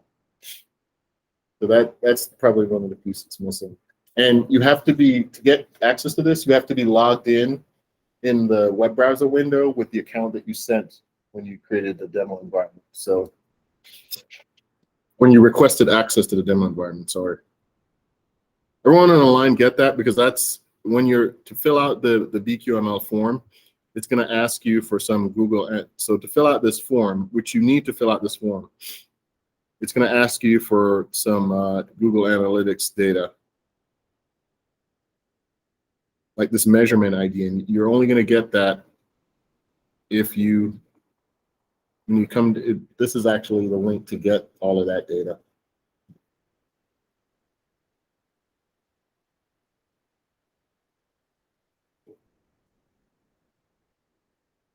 Yep, that's exactly right, Aaron. So let me know if anyone else has any trouble getting the access to the Google Analytics environment. I'll paste the link here just to help, but it's in the instructions.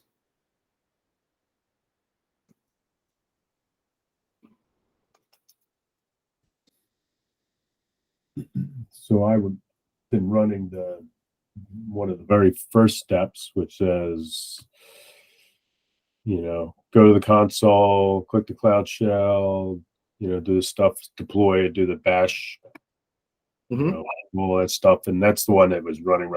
And then it was trying to get some public IP. And I was going to copy it to say, hey, it's been sitting on this thing. And then I killed it. So I started it up again. But I mean, I don't know how long this thing takes, but it actually ran for me. I just ran it. It took like 20 minutes. It takes. Yeah.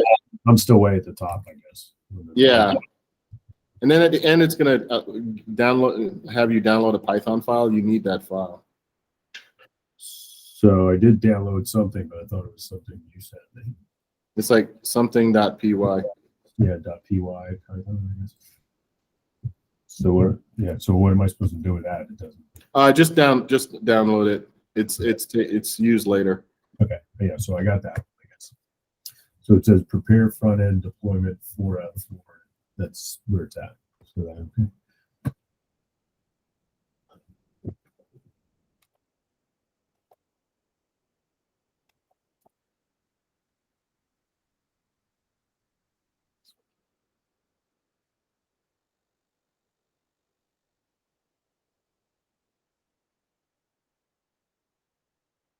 So another hint too is that when you get into the analytics demo environment, admin refers to just right here, and then the property settings is actually this link right here.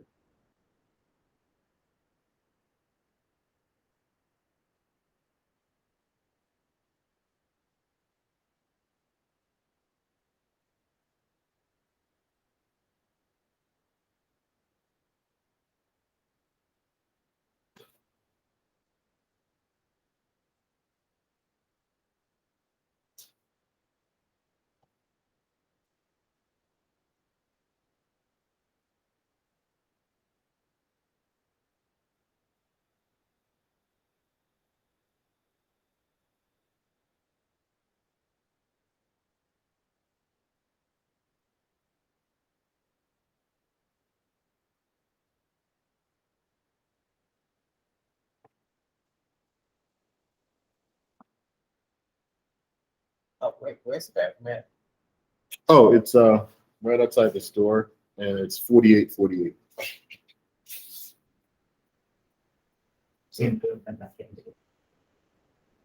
So just to show you all again. Oh, I mean, out of that portal, right? Sorry. So to get access to that measurement ID, it's under data streams, and then here, and then here's the measurement ID. And then this handy copy thing works.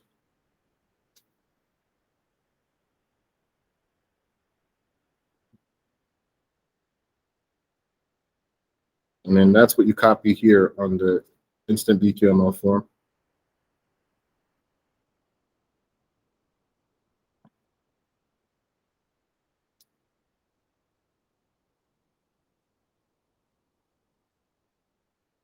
And then the API secret is this one right here.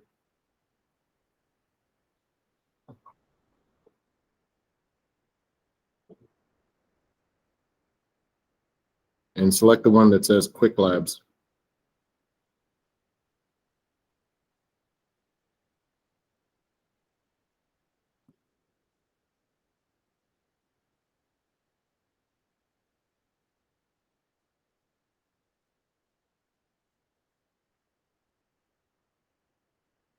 And then the property ID is under property settings.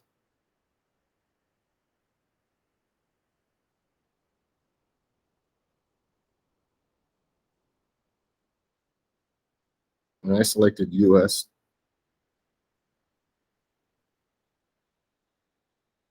And you can do data and streaming. You can do daily or daily and streaming.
So once you're done entering all the properties and clicking the yes buttons, you'll see these will turn green, and then you'll be able to download the training and the prediction pipeline.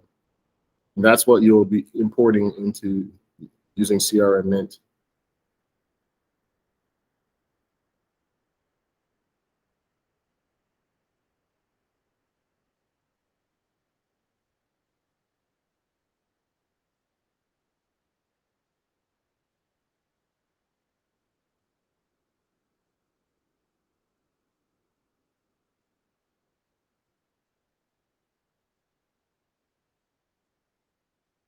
Yeah, that first part takes about 20 minutes, fortunately.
So what am I supposed to do after that 20-minute thing ran? I just see a whole bunch of fields to enter, but nowhere to enter them into.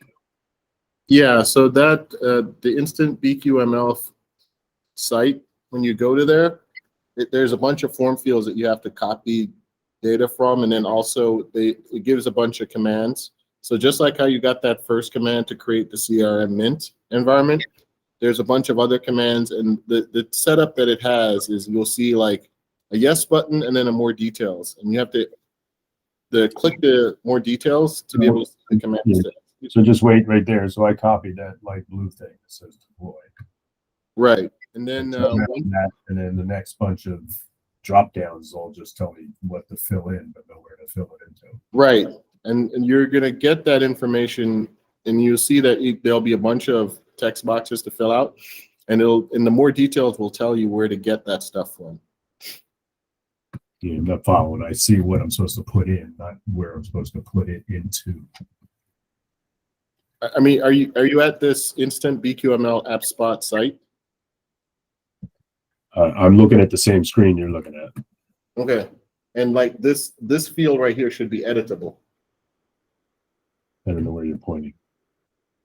Oh, it says Cloud Project ID in the middle of the screen. Yeah. Okay. So that's editable. Yep.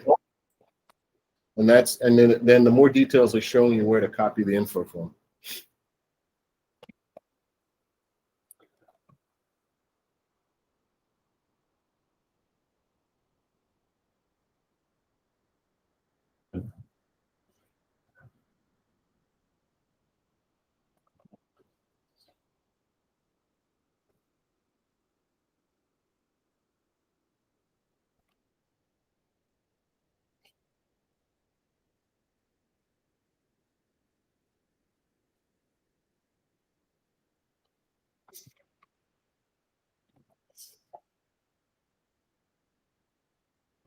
my project ID says Quick Labs -GCP and stuff. Am I supposed to put samples or something in there?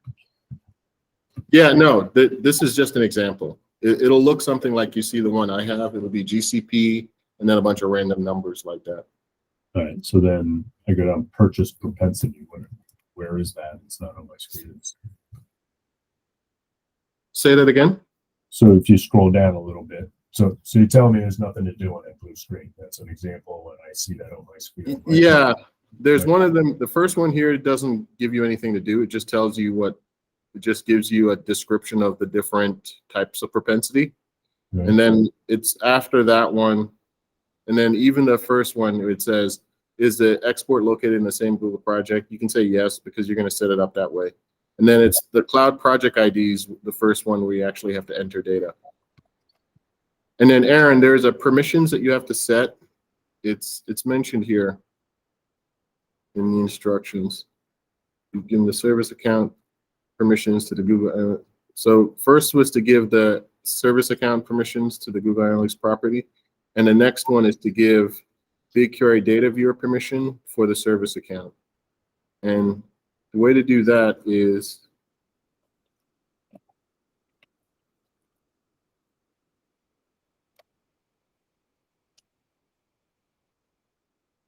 the service account is actually in the Instant BQML. You'll see the actual service account name all the way down here. So this is your actual service account. And then you go to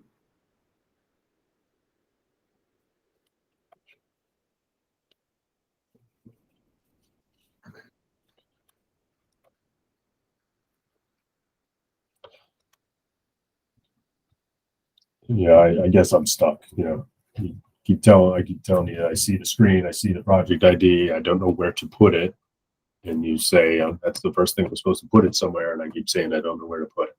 Oh, if you're in that Instant BQML, But I don't know if I am. All I did was run that right there in the turquoise, right there, teal. I ran that. Yeah. Cloud community thing, and then here I am looking at the same screen you are, and it's not clear to me what I'm supposed to do. If you want to go to this link, and then when you go to that link, you will see that's where you originally got the instructions for setting up the CRM Mint environment. Okay. And then if you scroll down, you will see this cloud project ID. I'm going to find your window.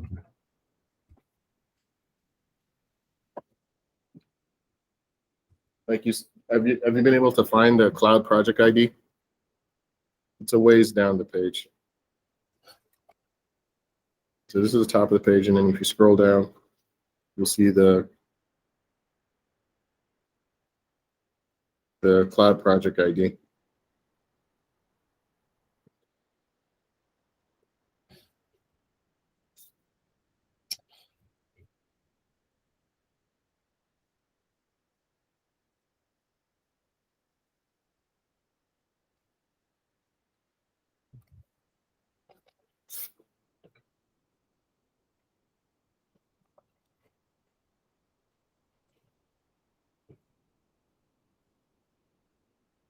So Aaron, you have to go into let me show you this from the beginning.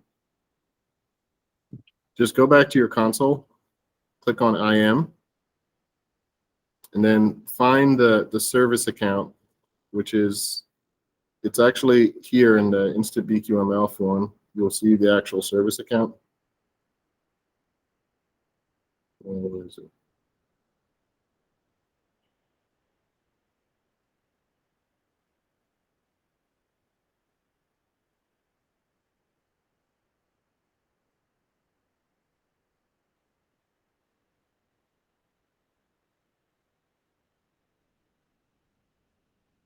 So you once you have that service account,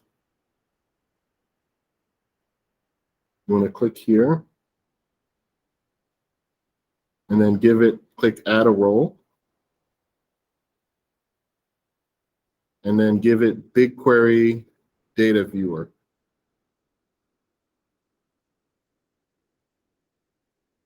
And you can search for it here where it says BigQuery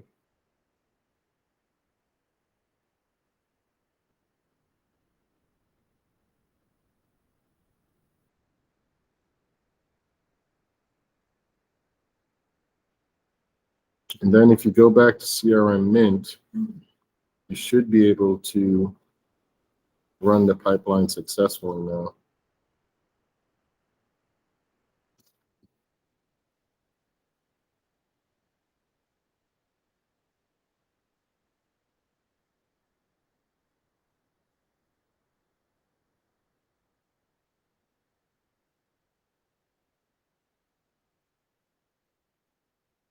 Oop, what's it saying?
And you can also check the log tab on the to see what permission is failing.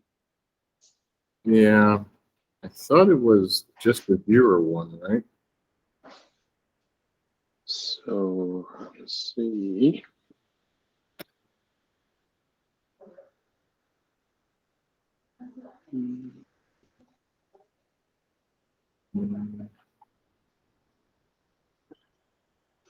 So did you? It looks like you couldn't find the table from the last line. It's a 400 on the bottom. Mm-hmm. It didn't match the table, the analytics table. Oh, is that possible? Because here's the table. There's a 400 not found error. Yep. Let me go back to the Instant BQML. Let's see if all this info is correct. API secret, measurement ID.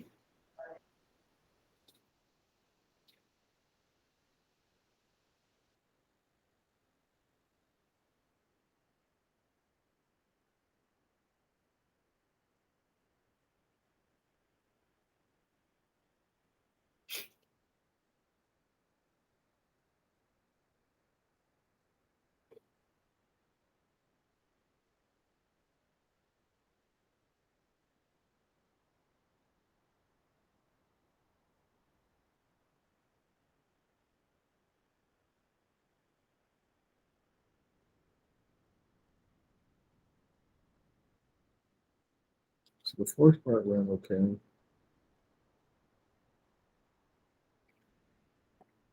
Events, Quick Labs, Analytics, understand events does not match any table.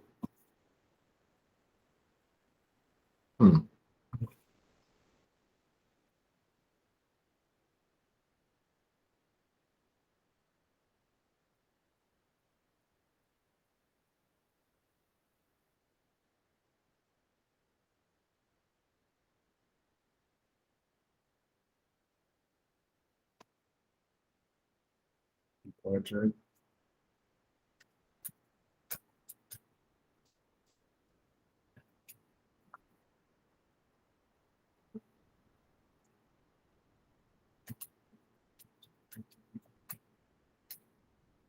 Okay, that's correct.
Yeah, there's something's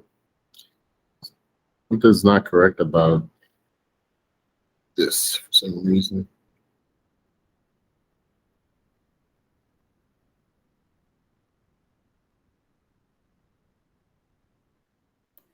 And can we upload the same JSON again and can try that?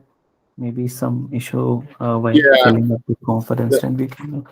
I'm assuming that I made a mistake on the Instant BQML page. Yeah.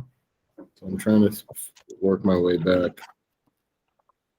Because you only need data viewer permission. You don't need any other. And we don't need to specifically set any permission. It automatically does that.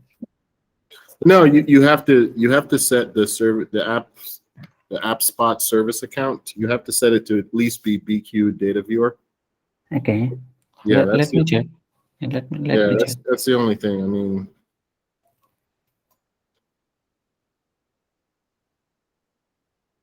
yeah, that's the only permission that it needs.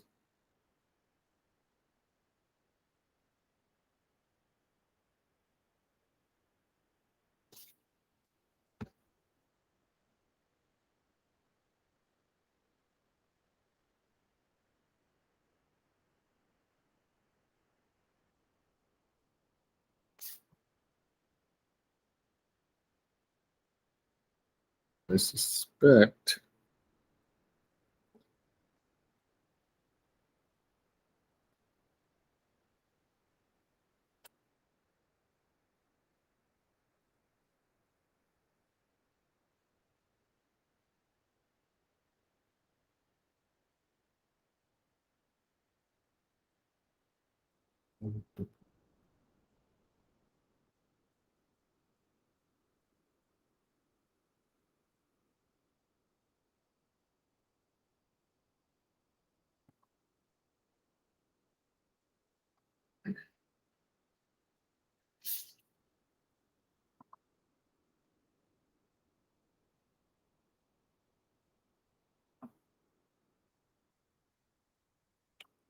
Oh, okay. That would explain that. All right. That would explain when it didn't work. Let me download the training data again into prediction data again. Yeah, I didn't have editor permission for the property.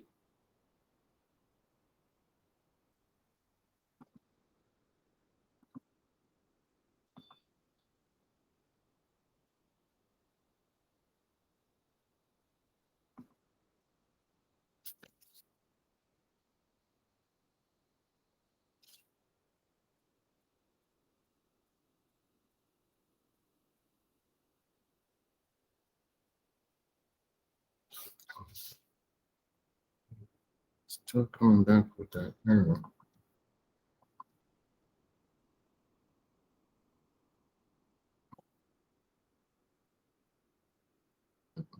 Table.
Then you don't have to give the viewer permission, because that is something it says it's a public access. So you don't have to specifically provide the BigQuery data viewer. You have to just click on yes, and that would do it.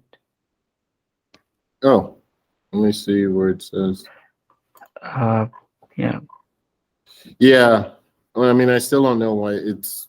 I don't think that's it either, because I even gave editor permission, and it's still. It's saying it's as if some of the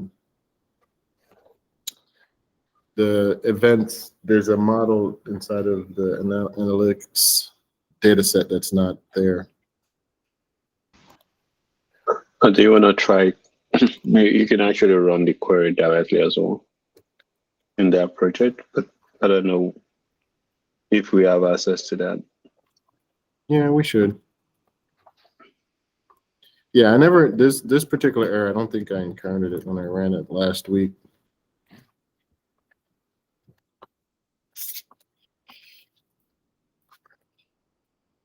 So one thing, I mean, I just want to make sure. So in the property access management, you have provided the editor access, right? Mm-hmm. In the Google Analytics. So that is all we have to do. After that, click on yes and download the JSON. Because right now I'm trying that and it's working for me. It has completed the training. Yeah, yeah. I don't know what I missed. Yeah. Oh, what did you put for? So So go to the Google Analytics admin and then property access management. Okay. Oh yeah, you did it. Did you grant it access? Yeah. Yeah, I did do that. Okay. So here. And then here's my service account. So is this the same which is coming as in your instant BQML form? Yeah, and I can verify that over here. Because that's, let me go into IM. Yeah, I know there's something I missed on the form. But here where it says, this is the service account. Okay, and can you go to so, and after that you don't have to provide any BigQuery editor. That's what I'm saying. Yeah, So, I don't need it. Definitely, yeah. I don't need it. But so click on edit and remove this BigQuery data viewer role from here. Okay. And just remove it. Save.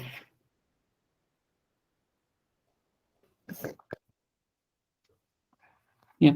Now try that. Like again, I would say go to Instant BQML, download the JSON file, upload it, and give it a try. Yeah, I already downloaded it again. Okay.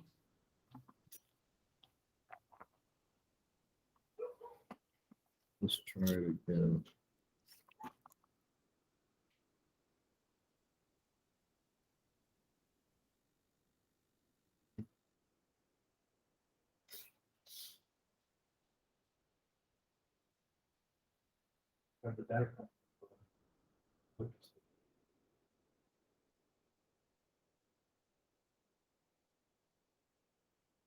Oh.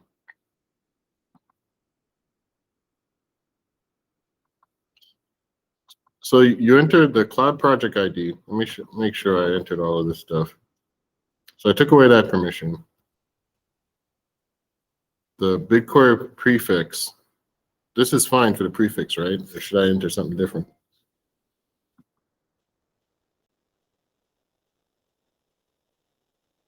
This is fine. Scroll down.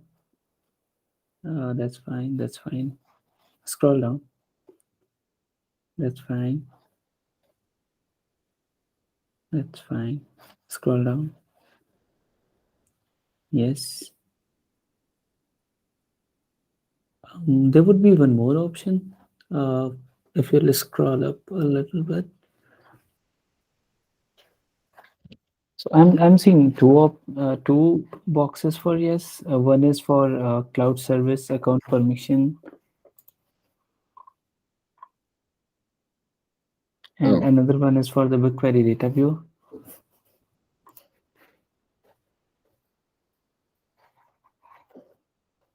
Where is that again? Yeah, it's just right after yes. So first option you have clicked yes, and there is one more option below. So if you can just minimize this more details, just minimize this. Yeah. So yes, there should be one more.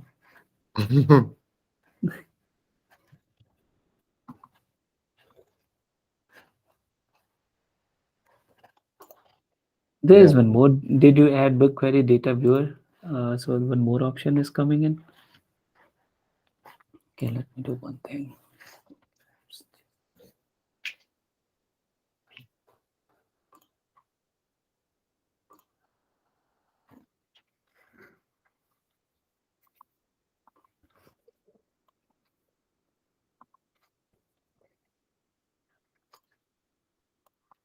Yes. So good purchase. It's in the same project. Cloud project ID is.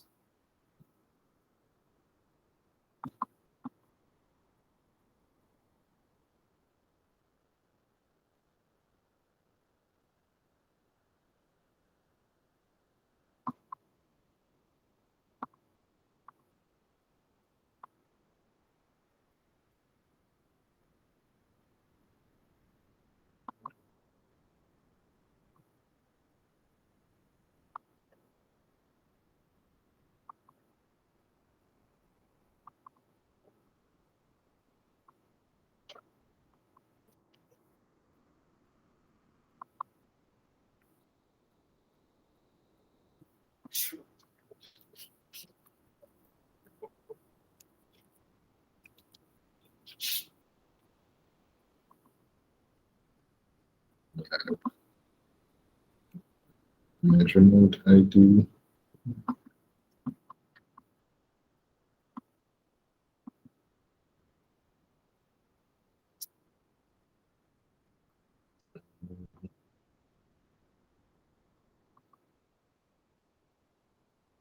Property settings.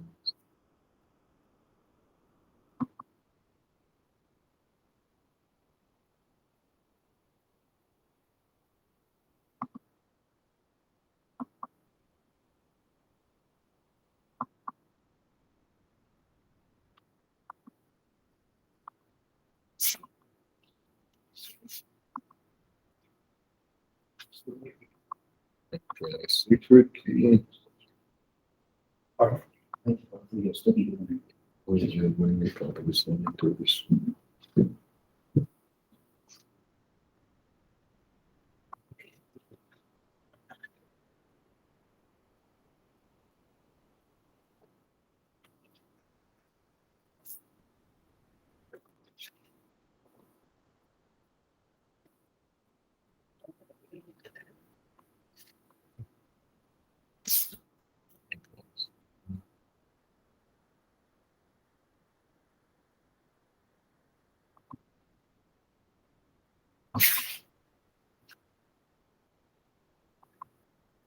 You get through all this?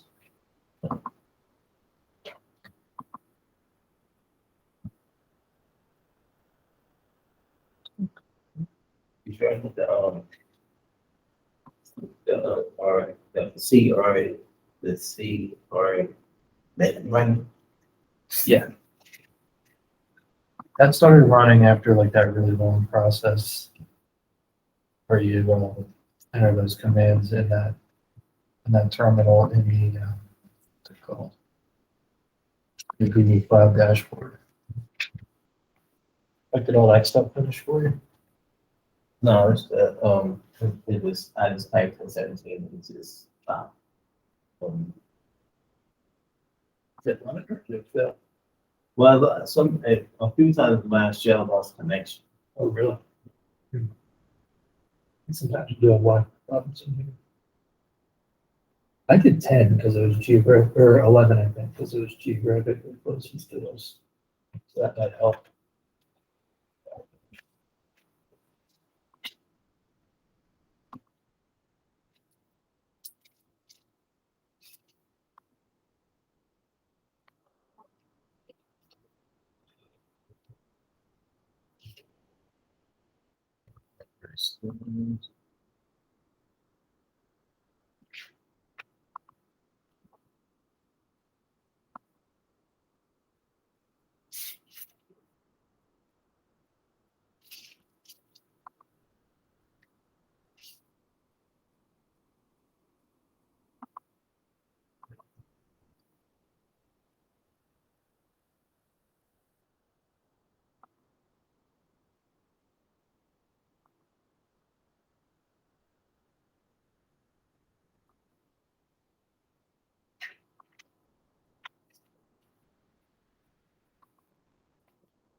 Len, 1 second. I got it. What mistake is there? So if you go to the very top,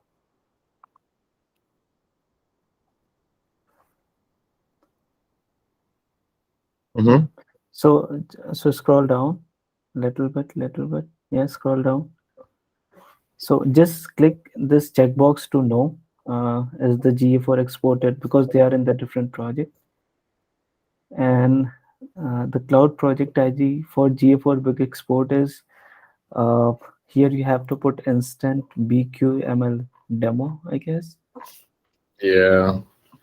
Yeah, that makes sense.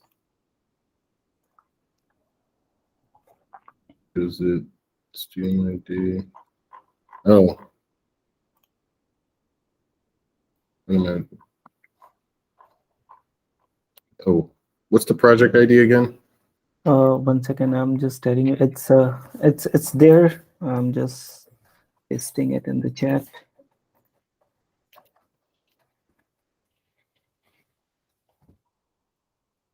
Yeah, I missed that the first time I did this too. Because I was wondering why you are getting only one option for the access. So, So if you yeah, so now if you go to the very bottom, and then this is what's supposed to point to my project. yes, yeah, this is the GCP project ID. Yep. Yeah, where we have deployed our CRM and application on App Engine. Yep. Perfect. Now go to the very bottom. Yep. So see, one more option is there. Yeah. Now it's perfect. Yep. All right, once I go through this, I'll explain to everyone. But I think I made the same mistake I made. I think I made it the first time I ran this.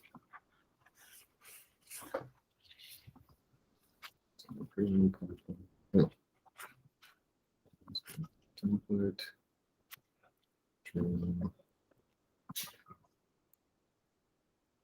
Production.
Having any more luck after trying the East? Actually, yeah, it's very excited to work. Nice. Thanks.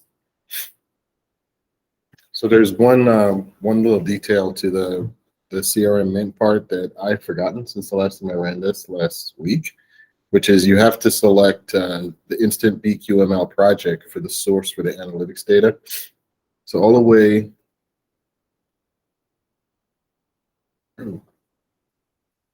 up at the top where it says is the GA4 export in the same project, you have to uncheck yes, and then specify Instant BQML demo environment, which we pasted in the chat as the cloud project that has the export, because that's where, remember I was saying that we're using a GA export from a demo project. And you'll get those. Once you do that, then the pipelines should work. Yeah, mine worked. Okay. So have you gone to the part where you're no longer doing the dry run? And you Yeah, I mean, I did the whole thing. Now Okay. They're in Google Analytics. Okay. So you're able to actually do the queries now. Yes. Yeah. Yeah, there's a bunch. If you go into the lab all the way at the end, there's a bunch of queries that we give once you've created the actual, and then you can actually see, you can do things like see the created audiences and stuff like that. And then if you go to that link, it'll show you, you'll be able to see that it actually has a way of inputting. When you run the prediction pipeline, you'll see the audiences generated in the analytics screen. Right. Anything I can or should be doing with those audiences once they're in there?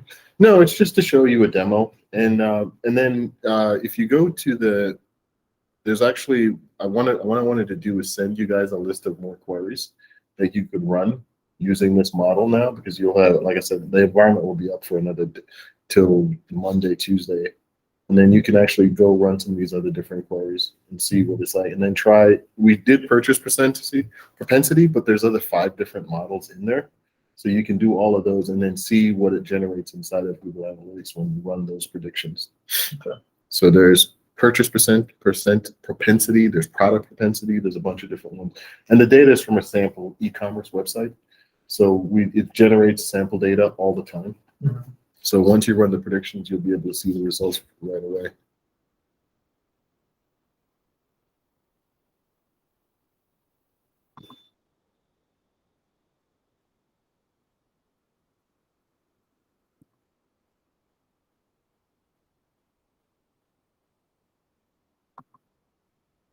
Oh man, it takes much longer when it has the real data. Yeah, it takes a minute.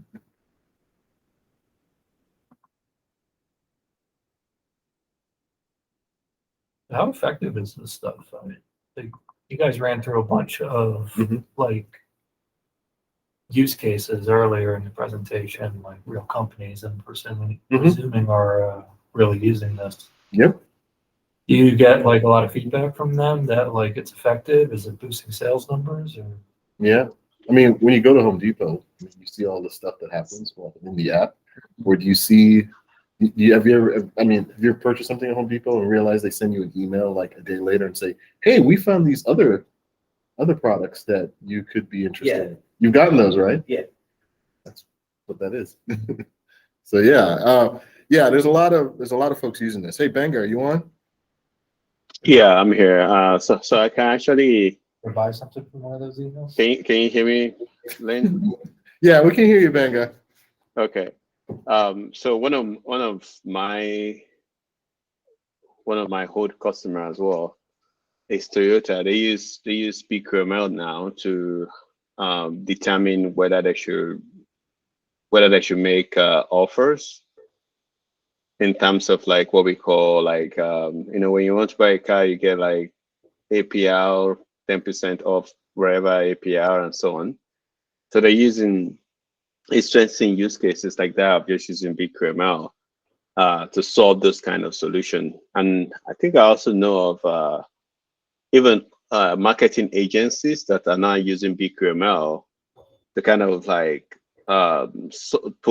present that marketing solution, like their own turnkey marketing solution, with things like forecasting, regression, and so on and so forth, without even having to build their model anymore. So it's quite popular actually compared to like building your model yourself.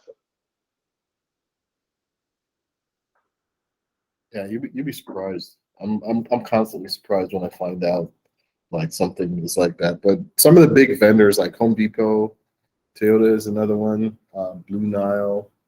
There's a lot of folks who are using it. It's really popular in the media space too. Like, you know, I mean, honestly, the stuff I work with customers in this area on is recommendations, and that's technically, I mean, that's a huge field, but that's when I work with customers all the time. When they go like, oh, we want to do recommendations for product, and that's not as sophisticated. And then we have a lot of customers who are using.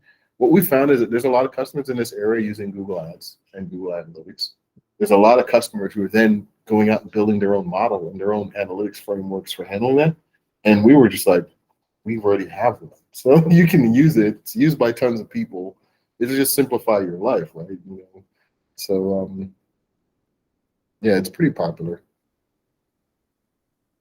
In fact, I would say that's probably one of the biggest reasons why people use Google Cloud, honestly, is for the data and analytics. That's one of that and Kubernetes. That's for what? Kubernetes. Oh, yeah. Yeah.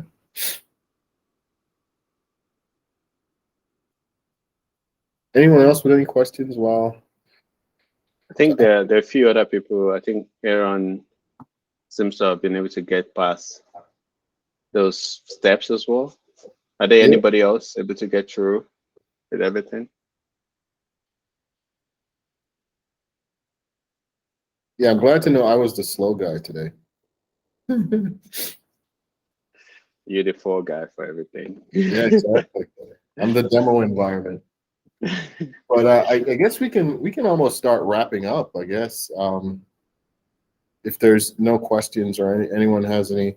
So we're going to leave the lab environment up till like Tuesday-ish. And I'm going to send an email with some additional queries that you can do against the data. And then what you'll have to do the other models, you just have to, in that CRM app, in the Instant BQML page, select a different model. Like so in here at the top, like I selected purchase propensity, but you'll have to select the different marketing objectives. And then you download that new pipeline and training, do that again to be able to do the different marketing objectives. And then similar thing, you'll be able to see the results of this in the analytics screen. And then you can also, in this lab, we don't show you how to do queries directly against BQML, but it's pretty straightforward. Just go into the BigQuery screen. BigQuery actually has, let me show you. BigQuery actually has its own SQL workspace. And if you go in there, you can actually explore. Once you have the models, I don't think my models are completely created yet. But once you have the models in there, you can actually do queries against them. And then you can also, when you do training, you can get details on statistics of the training. Like, you know, there's a whole bunch of stuff in here. Hey, has anyone completed all of the model training yet? So to show them an example of what the training data looks like, and the metadata for the models when you create them, Benga, like the. Sorry, I could share if you want. Yeah. I think that looks really cool because, you know, it seems like really vague, but then when you actually see the model training data and the results, you're like, oh, this actually happened. Yeah, let me share my screen. Thank you, man. Yeah, you've been taking all the eats all day. Yeah. I'm the Microsoft demo, don't you know? Okay, cool. Let me see, BigQuery.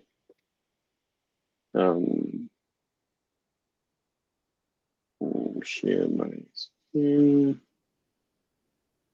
Okay, I actually have a few models myself. So I'm logging with an account that it doesn't have the exact model that you guys are using, but these are some of the models that I have created. For example, I created this model to predict weather across the US and you could be able to see like the schema of the model, evaluation data around that model. You can also look at the details. So like, when the model, for example, this is a linear regression model, and I am using a parameter called mean square loss to optimize this. And these are the training parameters I have. You can look at my training graph. You can look at my evaluation, how good my model is. Most of the time, it could be I'm either optimizing for either mean square and all of that. You don't have to really worry so much about those details.